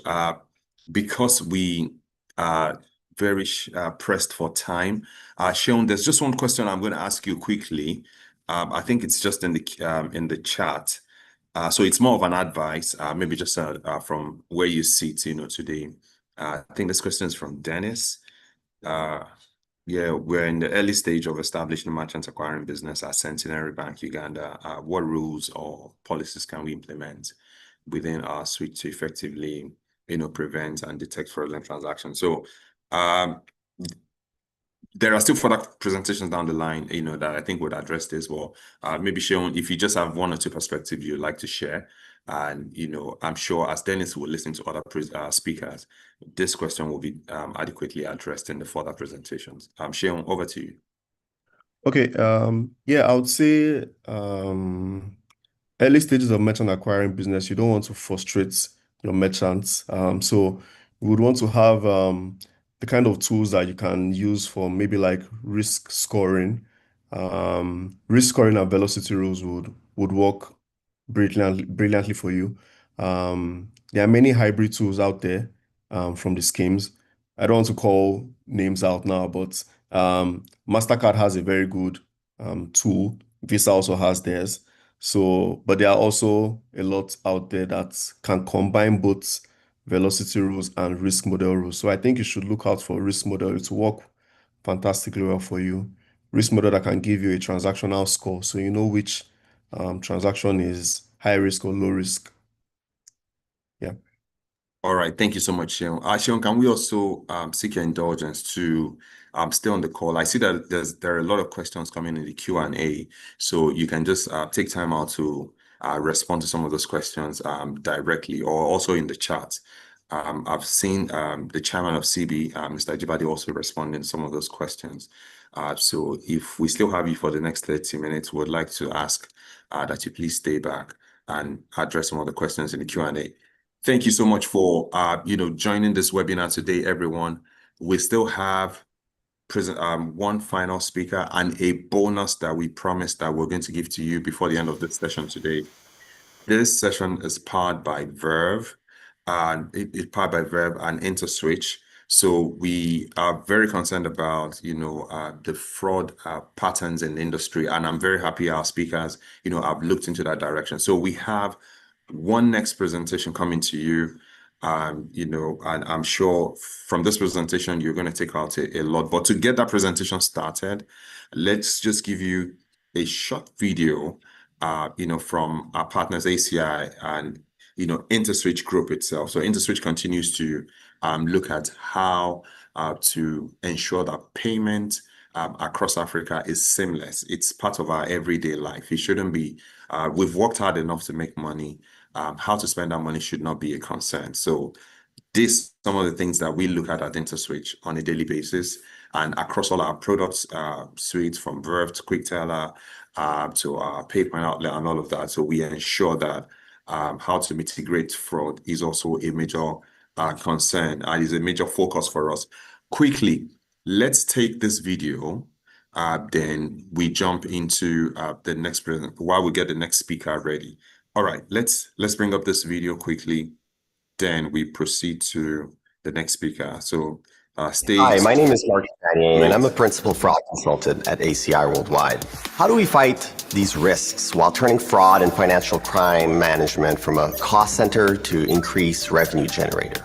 Introducing ACI Fraud Management for Banking, powered by state-of-the-art machine learning, powering anti-financial crime action globally for over 1 billion consumers. So let's say a customer has received a text from someone online that they are romantically connected with, asking for money suddenly. The consumer panics and attempts to make a real-time payment from their mobile device to who they think is their love interest. ACI Fraud Management for Banking recognizes the abnormal payment behavior and is fed information to flag that transaction and decline it in real time. How does it work? Accurate machine learning models based on real-world data pick up on all those anomalies and information like the behavior of the consumer, biometrics, identity verification, and other payment intelligence. And that's all fed into the system from one of our many partners to accurately detect the risky transactions from any and all types of payments. We do the advanced analytics and remove the burden of compliance, or even run the solution as a managed service so you can focus on the business of fighting fraud and delivering on your customer expectations. As the real-time fraud market leader with flexible deployment, machine learning options based on your needs, and unprecedented transaction processing capabilities, ACI Fraud Management is a force to be reckoned with. All right. Thank you so much for that video.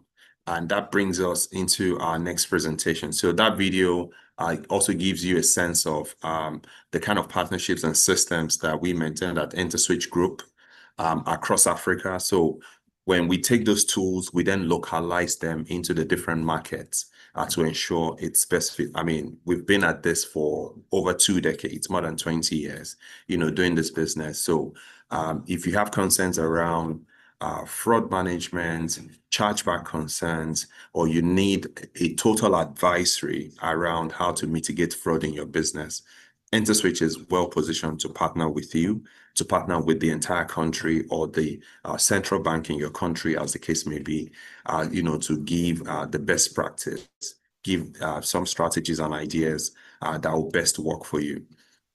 Quickly, let's welcome our third speaker today.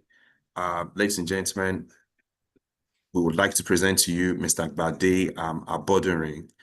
Bade is a highly experienced and accomplished financial IT risk manager with over 16 years of experience spanning enterprise risk management, operational risk, technology risk, the ESG risk, strategic risk, and risk reporting as well. His skill set also covers business continuity management, information security, integrated management systems, including ISO 27301, ISO 22301, ISO 9001, ISO 45001, and ISO 20000 itself. Again, he has deep proficiency in Basel 2 and 3 implementation, the ICAP risk framework policy enforcement, and stress testing and capacity computation, CAR. I mean, that may sound like a mouthful, but Bade, has started his career in agriculture and natural resources before joining Wema Bank, where he progressed from customer service and funds transfer officer to operational risk management. And in October 2017, he joined InterSwitch as a risk manager and business continuity manager, advancing the team, and has grown over the years to now become the divisional head of enterprise risk management. Bade has a background in a BTech, Bachelor's of Technology in Agricultural Economics, and also an MBA from Ladoke Akintola University of Technology, along with a master's degree from the University of Lagos. He's also completed specialized programs, including the Chief Risk Officer program and Strategic Risk Management certification from Euromoney Limited. Ladies and gentlemen, let's put our hands together in the chat or use the reaction emoji to welcome Mr. Gbade Abodurin, who's going to be our third speaker for today. So Gbade, just checking that you have access to share your screen now, and you can take your presentation in just 20 minutes, please, which is inclusive of the Q&A. Thank you so much, everyone, for welcoming Gbade. Yes, I see all the support from the chat. Thank you, everybody. So we'd like to take Gbade quickly. Gbade, just checking that you're here now.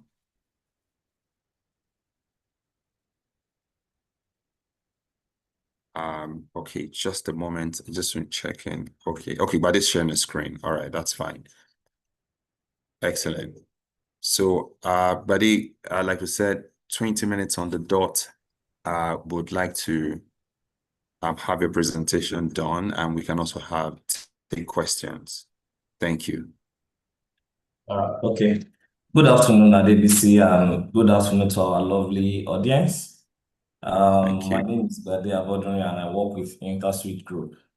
I also want to appreciate my earlier speakers, especially the CB chairman, who also happens to be my former boss in Wema Bank, and also Oluwaseun Lambo, who has given a very deep technical background and insight into the conversation of today. There's this kind of disadvantage that comes when you are speaking after some serious industry leaders. However, I'm going to try as much as possible to bridge the gap in terms of bringing home Ajibade's conversation and Oluwaseun in such a way that we achieve a common goal. We've mentioned a lot about fraud and chargeback, and I think I will be overflogging it if I say I should start explaining what fraud is and how it works. However, my emphasis today will be more on chargeback and bringing it home in such a way that it calls out our responsibility from the issuing perspective, acquiring perspective, and the merchant perspective.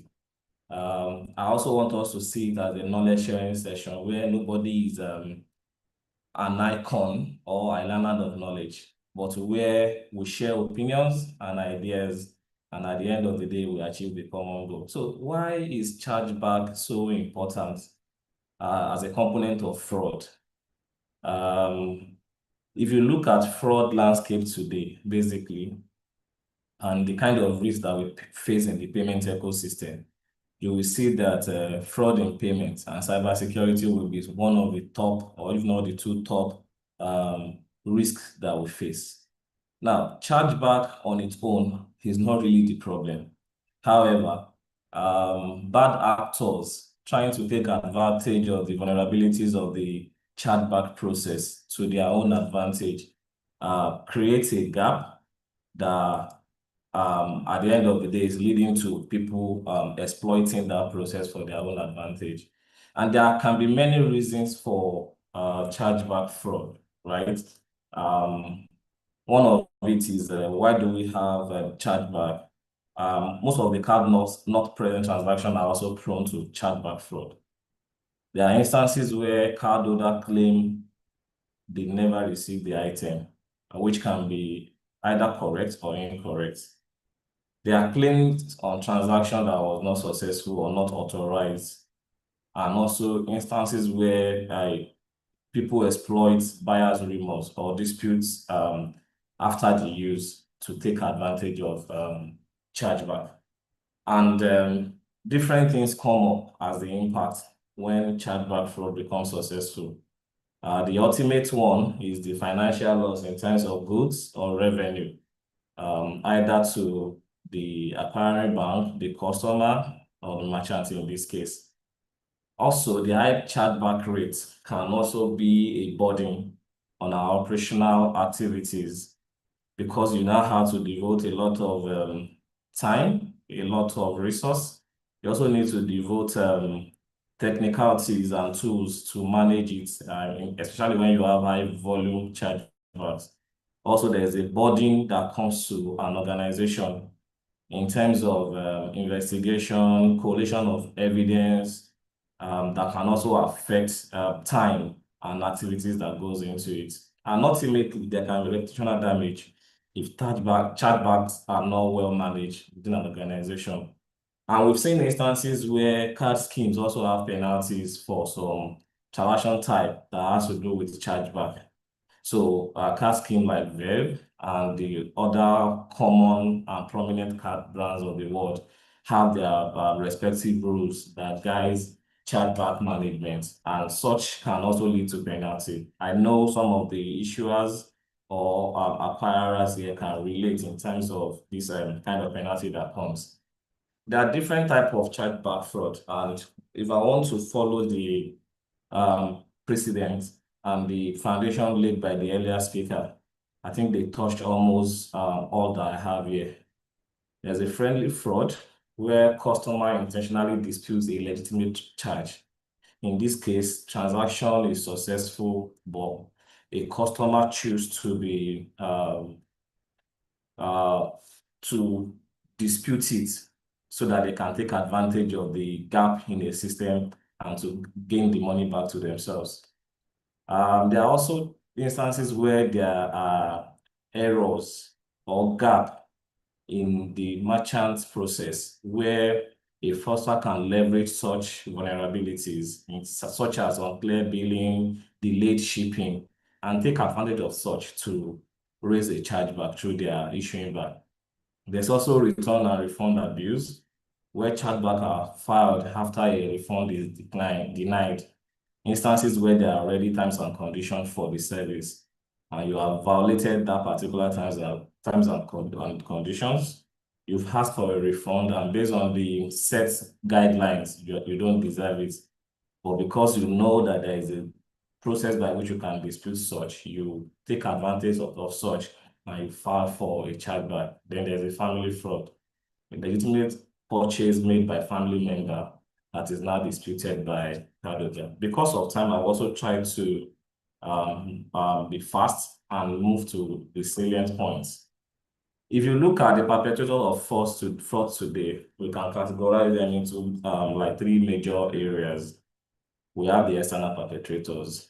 These are people from outsiders, people that are not within your system, but that look into your environment, do research, and want to take advantage of the gaps that you have within the system to take advantage of your system. So as product owners, business owners sit down every day, do research, and try to build products and services that can compete in the market and meet with customers' requirements.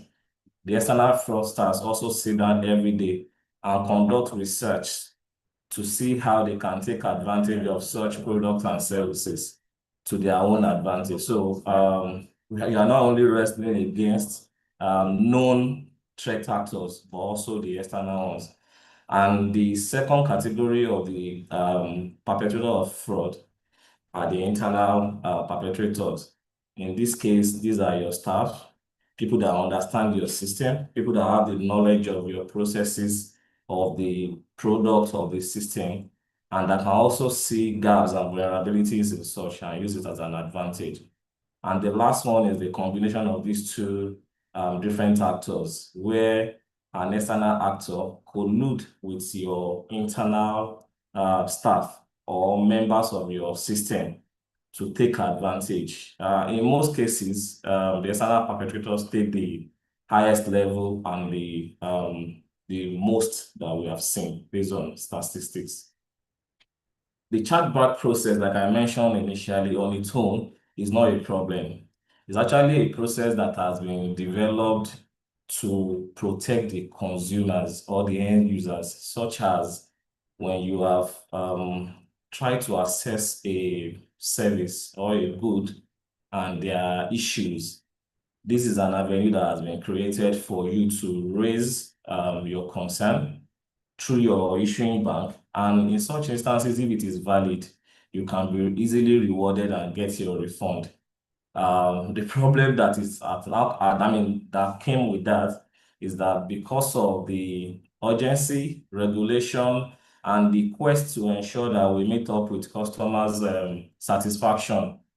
Bad actors are now taking advantage of such good process to their own advantage. So typically, a normal chargeback lifecycle will start with you conducting a transaction at a merchant location or on a channel or through an interface, right? At the end of the transaction, if you have any reason to dispute that transaction as a cardholder or the end user, you can actually engage through your bank to raise a chargeback. There are also different avenues now where issuers have also given opportunity to their cardholders to use some digital channels to also raise their chargeback directly. However, you raise your chargeback through your issuing bank, the bank of the cardholder, and this is filed directly to the merchant and to the acquiring bank. Merchants have the right to either accept or reject a particular chargeback, and there will be representments in the case of contest, and if it is accepted, there is resolution, and in most cases, or in an ideal case, if it's a valid chargeback or dispute, the cardholder gets back the refund. So that's the simple journey of a chargeback. But there are different flags and indicators that will make you look at it and see that there are possible indicators of fraud in a particular chargeback process. And one of it is when the chargeback is coming from a particular high-risk geography and IPs. When Oluwaseun was mentioning some of the risk rating and some of the indicators of it, he made mention of high-risk geographies and some IPs that have already been blacklisted. So in such instances, when you are getting chargeback from high-risk geographies and IPs that are already marked or blacklisted or tagged as fraudulent, there are indicators that it might be a fraudulent chargeback, and such should be paid attention to. If a first-time customer with large order is really raising disputes or raising a chargeback, it's also a flag. So when I say it's a flag, it's not in every instances or all the situation that such transaction will be a fraudulent chargeback, but there are reasons for you to pay attention and to also extract such disputes well. So when first-time customers with large orders are high ticket value transactions, when there are mismatch between the shipping and the billing address of the customer, and when there are multiple cards from the same user account raising chargeback, they are kind of indicators of a fraudulent chargeback that you need to pay attention to. There are some basic fraud facts that we also try to consider, and these are statistics that are available on the web. Is not proprietary to me or to this presentation. Fraud loss in Nigerian financial institution was around 52.3 billion in 2024. And there was an increase of around 325% in fraud attempts via internet banking between 2022 and 2023. 37% of the bank fell prey of some of these of ransomware attack in 2021, and even in the present day, this has increased significantly. Most of the corporate frauds that we see today are actually as a result of the weak internal control within those institutions. So 92.6% are actually that. Zooming it into the chargeback scenario, it takes around 6 months in an average for chargeback fraud to go undetected, because don't forget that ideally chargeback is supposed to be a process that helps end user to dispute a transaction in a legitimate manner and for them to get their refund if it is certified okay. So in most cases, and if you have a very weak environment, averagely it takes like 6 months for fraud on chargeback to be detected. It goes along that duration, and in most cases, you might not know until it gets to around 6 months. So this is just like an average. And 98% of the reported frauds are due to social engineering, card and phone theft. So this also alludes to the fact that fraud and losses are not alien to our environment. They are things that we deal with every day. And the need for us to also pay more attention in addressing it cannot be overemphasized. Many common fraud patterns in the payment industry today, and I will not waste time because I know that some of my earlier speakers also touched on this already. Identity fraud, processing fraud, chargeback, and cyber attack are one of the main, some of the main fraud patterns in the payment system today. Identity theft, friendly fraud, account takeover, and SIM swap. When Oluwaseun was presenting, I wanted to say, did you see my slide before? So he has touched on many of these, and I will try not to use that to bore us. So we need to tackle fraud, right? And ensure that this does not erode whatever we have been able to make. If you look at the banking industry, presently they are recapitalizing, and it requires huge investments and trying to get investors to meet up with the CBN requirement. The same thing for the guys in the fintech sector. People are getting more investors, getting seed funding. So you don't want to sit down and allow fraud to erode both the profits and the shareholders' fund. So there are different things that we need to pay attention to. So from the types of fraud that I mentioned, I will just quickly take 2 or 3 points.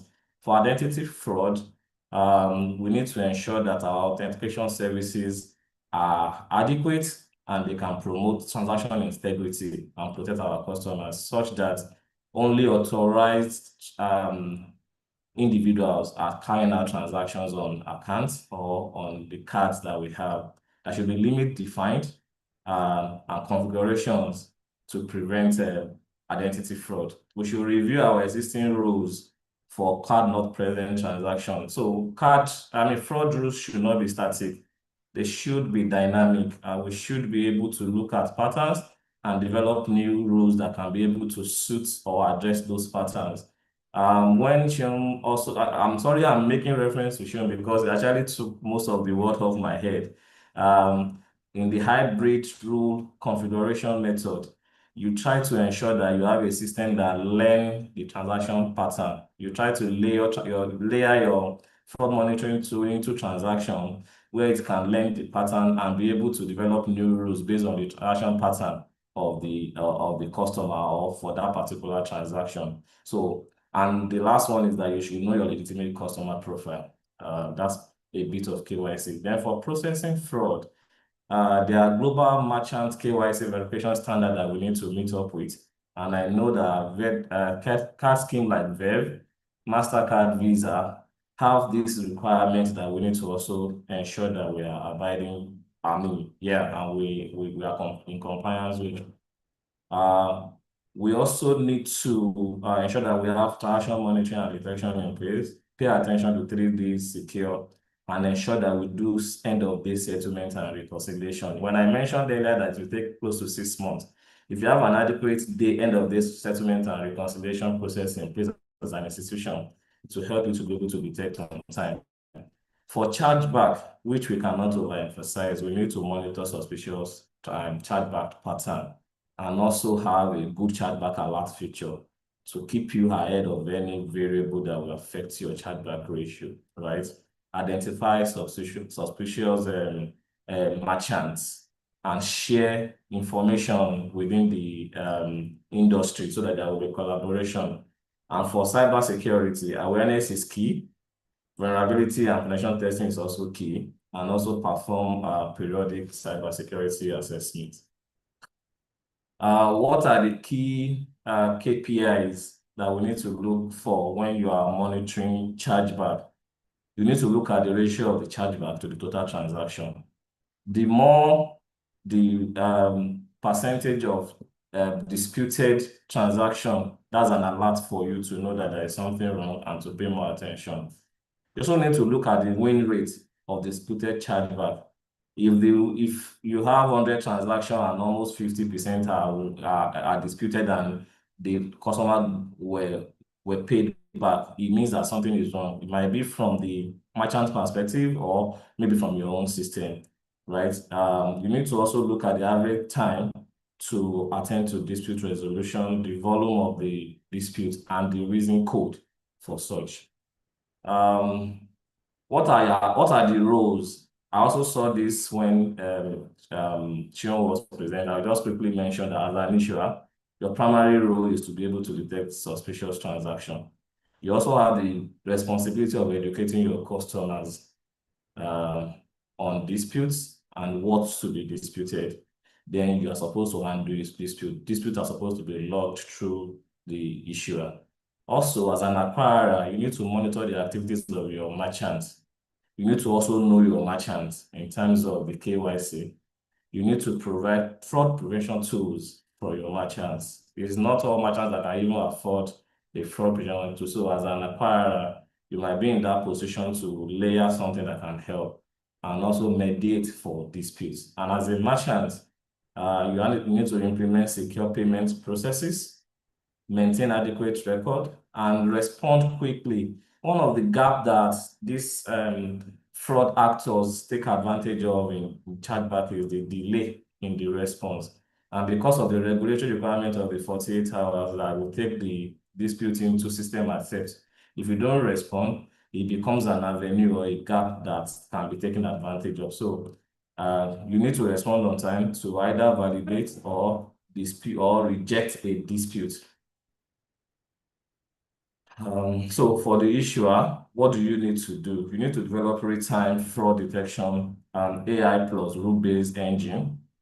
Also offer multi-factor authentication to transaction, educate cardholder on phishing and safe payment habits, maintain an updated fraud blacklist and velocity checks, then collaborate for fraud intelligence. And that's where the CBN and other umbrella body comes in, where we share fraud intelligence and make this available. Because at the end of the day, if we don't collaborate, it's the same fraudster that will defraud Wema Bank that will go to GTB. They just look for the patterns and take advantage of it. As an acquirer, you need to conduct merchant due diligence before you onboard, so you know your merchants. Also monitor transaction pattern for usual spikes, provide fault to and alerts to merchants, enforce PCI DSS compliance, and suspend or terminate high-risk merchants.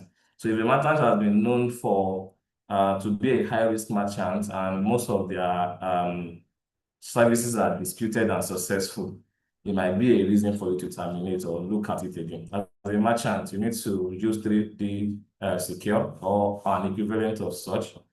You need to also keep accurate customer transaction, train your staff to recognize suspicious orders, and update your POS and e-commerce security regularly. Use CVV checks and AVS checks. And to mitigate, one of the strategies to mitigate chargeback fraud is clearly define your refund and return policies so that it's clear on what is expected. Then maintain a fast customer service and to resolve disputes. Time to respond is very key here. Keep details of transaction log as proof, because for you to dispute a transaction or accept, there must be evidence. Then use chargeback alert services and send reminders or also set auto renewals. So there are tools and technology that I don't want to buzz on, but one is the use of AI and machine learning fraud detection platforms. There's tokenization and encryption. Chargeback management platform. There's the industry one, and there are also some that are specific to some organizations, but this should also be taken advantage of.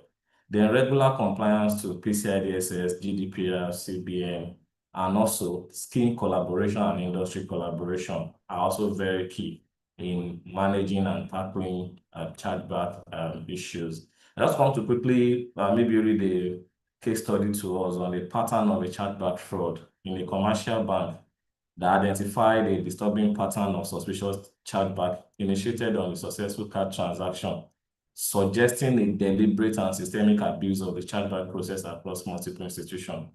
Upon investigation, it was discovered that some banks allow customers to initiate chargeback requests directly from their mobile apps. Multiple chargeback requests could be logged for the same transaction, even when the transaction was clearly successful.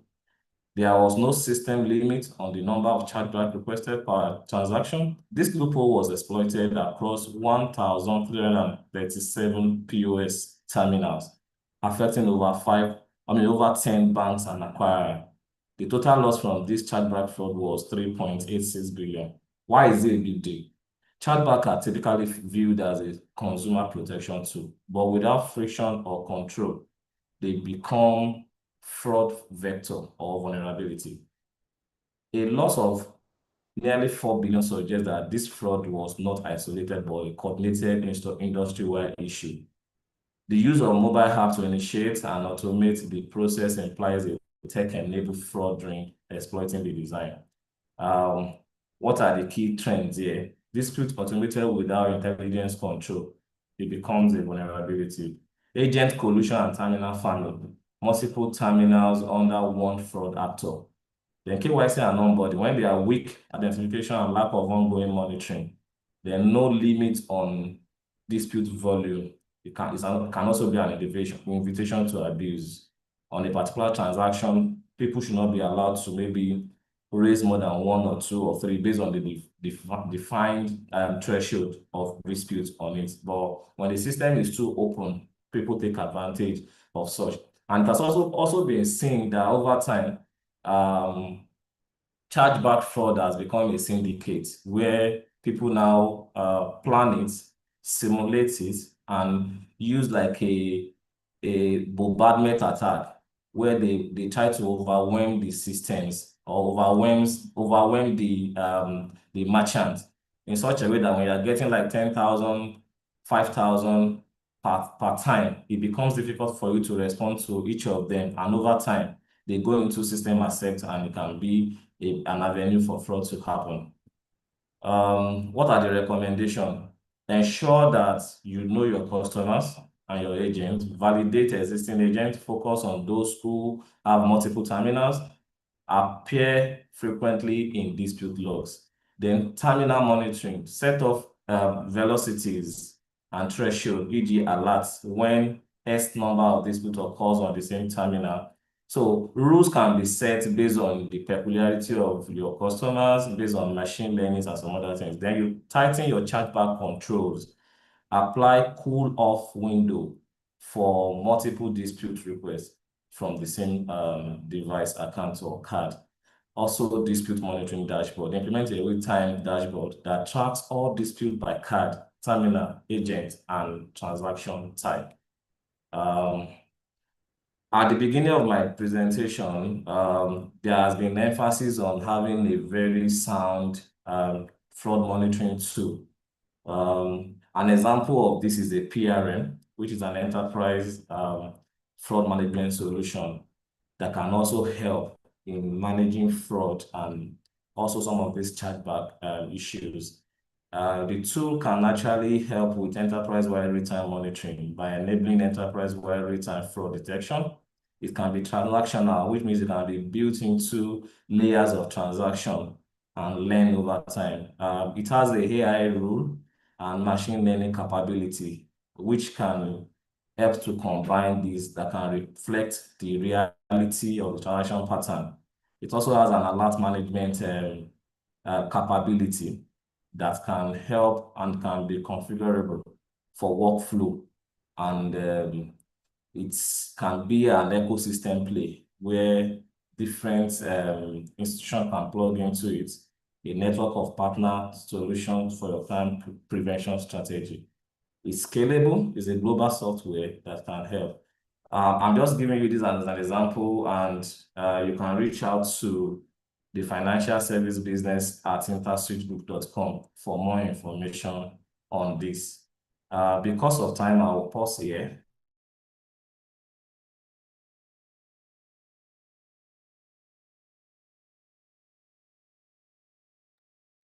All right.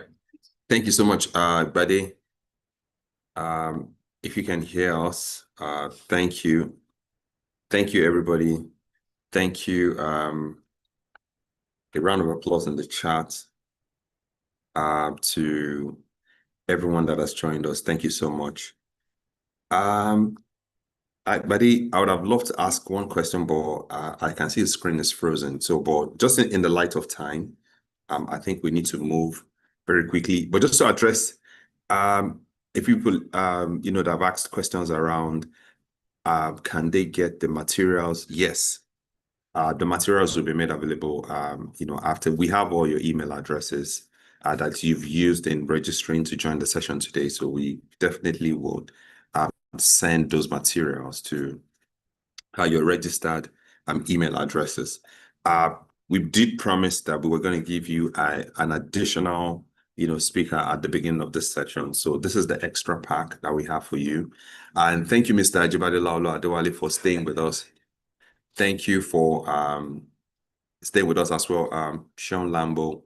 And just quickly, before we wrap up, I want to just quickly give another 2 or 3 minutes to Animesh, who's the VP Engineering, Fraud and Risk Management, and SP at Wibmo. Animesh, if you're on the call, can you just quickly, speak to us in 3 to 4 minutes on the 3D authentication tool that you have? I know Wibmo today is a provider of risk-based authentication platforms. I know you have partnerships with InterSwitch and a few players in Nigeria. So we have over 300 people joined us today from across Africa. And we also have this session streaming on YouTube. So these are merchants, these are banks, these are people representing acquirers, from different parts of Africa. They've come to listen to this webinar today. So you have just 5 minutes to tell us what is Wibmo doing as regards, risk-based authentication. What is Wibmo's business and how is this beneficial to the participants on the call today who are representing their banks or they've come in their capacity as merchants or acquirers? Over to you, Animesh. Thank you. Thanks a lot. Really appreciate this forum and thanks to everybody here, right? My quick answer to the query here.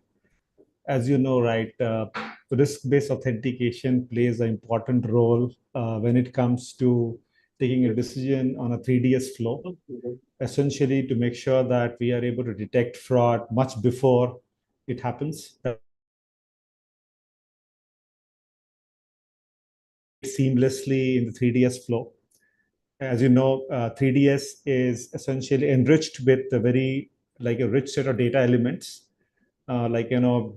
just beyond just the simple ones like a card number or an amount. We do get insights of device IDs, IP addresses, or things like MCC code, which comes in alongside that, right?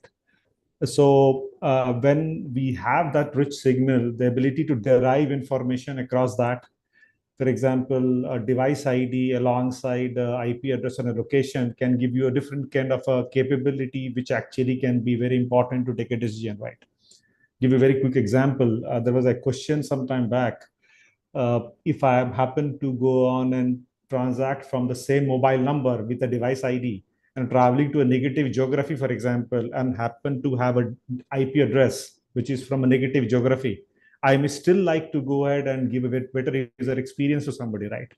3DS can play a very important role here. If I happen to recognize the person with the device ID traveling to negative geography, I can reward the transaction to take it through and not necessarily penalize them as well. So 3DS plays an important role. Within 3DS, very specifically device-based intelligence, IP-based intelligence, alongside other the critical information, your behavioral aspect plays an important role in taking a decision with regards to how somebody can go on and decide whether we can make a transaction frictionless, or I can go and penalize by going or doing step up of a transaction to go and have another factor for authentication done, or it can be declining a transaction altogether. So all of them can be very easily be controlled And this can play a very important role in terms of decision making, and all of them can in real time, much before fraud happens. We can essentially stop that altogether. Right? Just a quick answer. Yeah.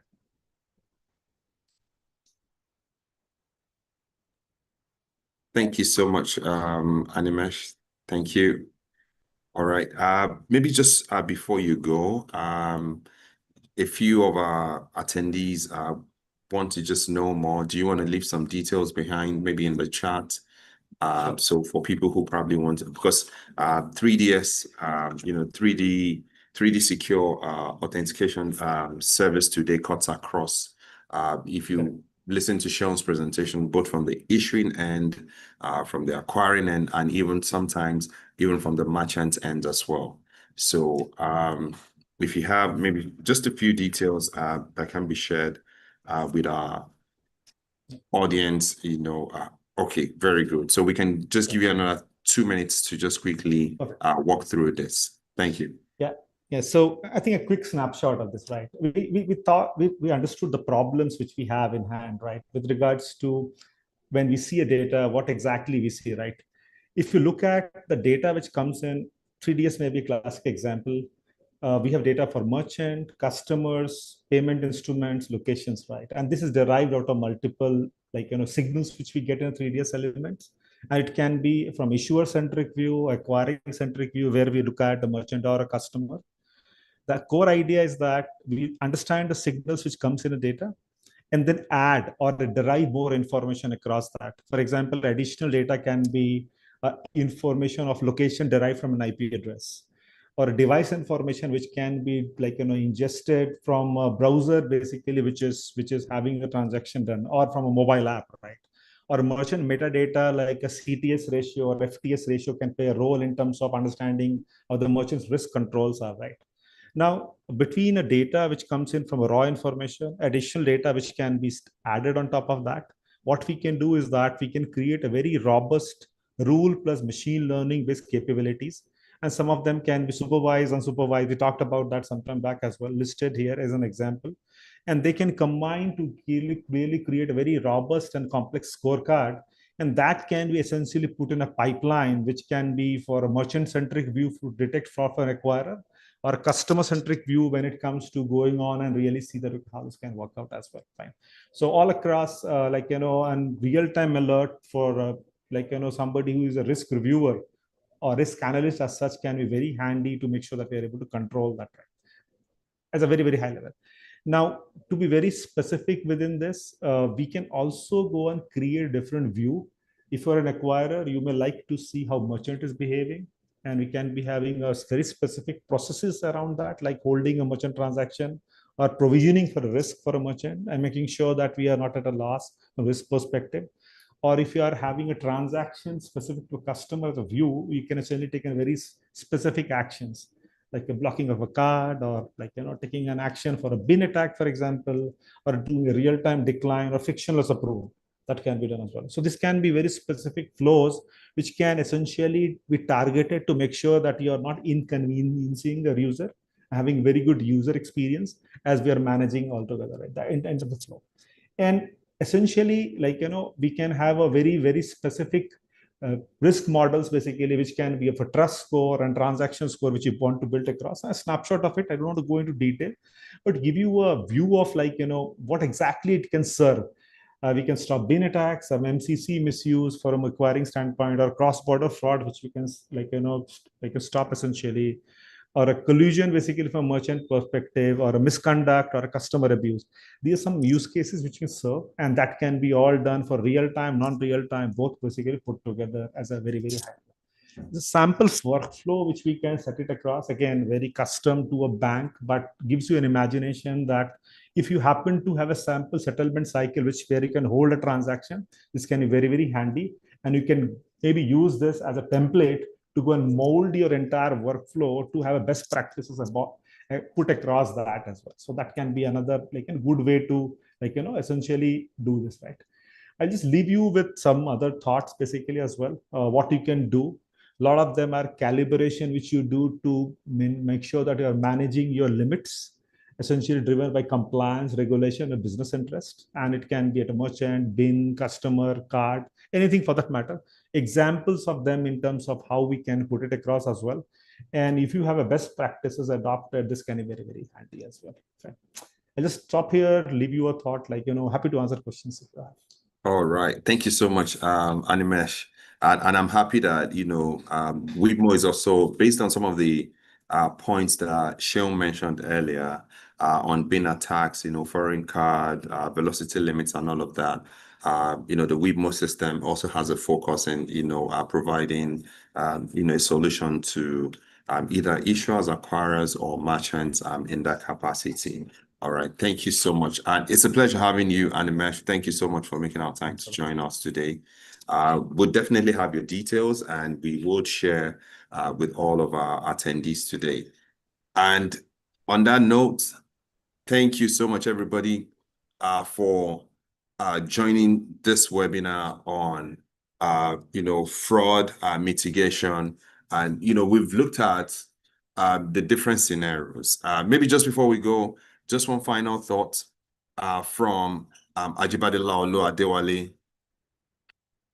Also, Sheon, would like you to just give us one final, thought before you go. Chamo, if you can hear me, I want to just check with you quickly.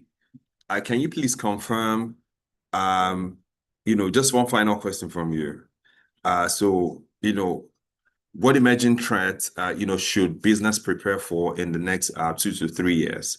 I'm taking this from the statement that you mentioned earlier that, this fraud, the guys are in this group chats, they continue to, evolve over time. So what should the market expect in the next 2 to 3 years? Just a prediction from where you sit today. Sheon, you can also have your own perspective, and Bade. So that's the final question I'm going to ask everybody before we go today. Thank you.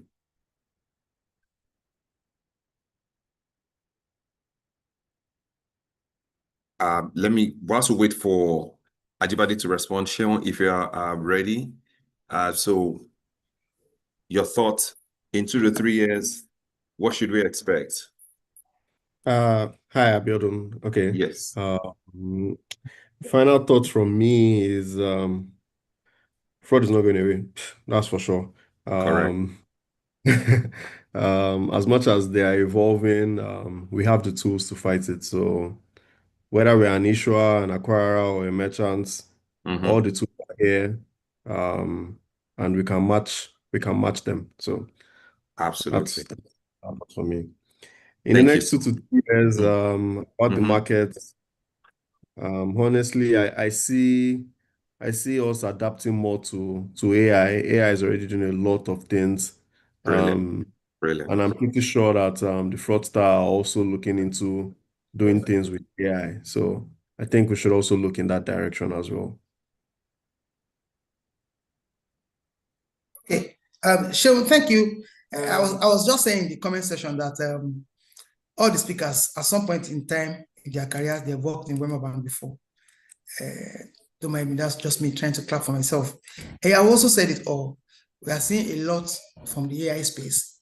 The other time I was looking at something on Instagram. It's not like I have all the time to look at Instagram, but occasionally I just go there and see 1 or 2 things. And there was this young lady who said, can you identify which is AI from these various videos? I thought that there was no way anybody could doctor videos before. You can doctor a document, can doctor pictures and all that, but videos. Anytime people make guesswork on which video is AI, she says, nope, this one is real. This one is AI. This one is a mixture of AI. She had chickens running up and down. And in that particular picture of chicken, everybody said this is AI. Apparently, there was one chicken, real life chicken. So it was a combination of both AI chicken and the young lady and another live chicken. So that shows that even when you see a video, you can't say everything is AI. There might be some element of truth in that video. I saw another video of 2 distinguished senators in Nigeria that are fighting each other, a male and a female. I saw a video where they were hugging each other and they were almost kissing each other. That is AI original, 100%. And they were dancing together as well. In fact, what gave me the clue that this is AI is that they were dancing together. They would not have been dancing together. These are people fighting in real life. So we'll see a lot of AI-driven deepfakes that will come up in 2 to 3 years time. Those guys are getting extremely very sophisticated. Some of them are not even going to university. The university they are going to is Gege University, or university where they are teaching them how to do proper fraud. And you will see where people use AI to create identity documents, which they will submit to you. Like, I want to open an account, and as submitted my means of ID as international passport that was AI created as fake, you know, and they will be used to open fraudulent accounts. And I want to believe that in the next 2-3 years, we will see AI-driven fraud as a service tools. So as they are doing theirs in the underground work, we also need to create platforms that can help to create, I mean, to nip this at the bud, you know. So those are the things I expect that in 2-3 years we're going to see in the market. And I want all of us to be vigilant to create tools that can help mitigate these things.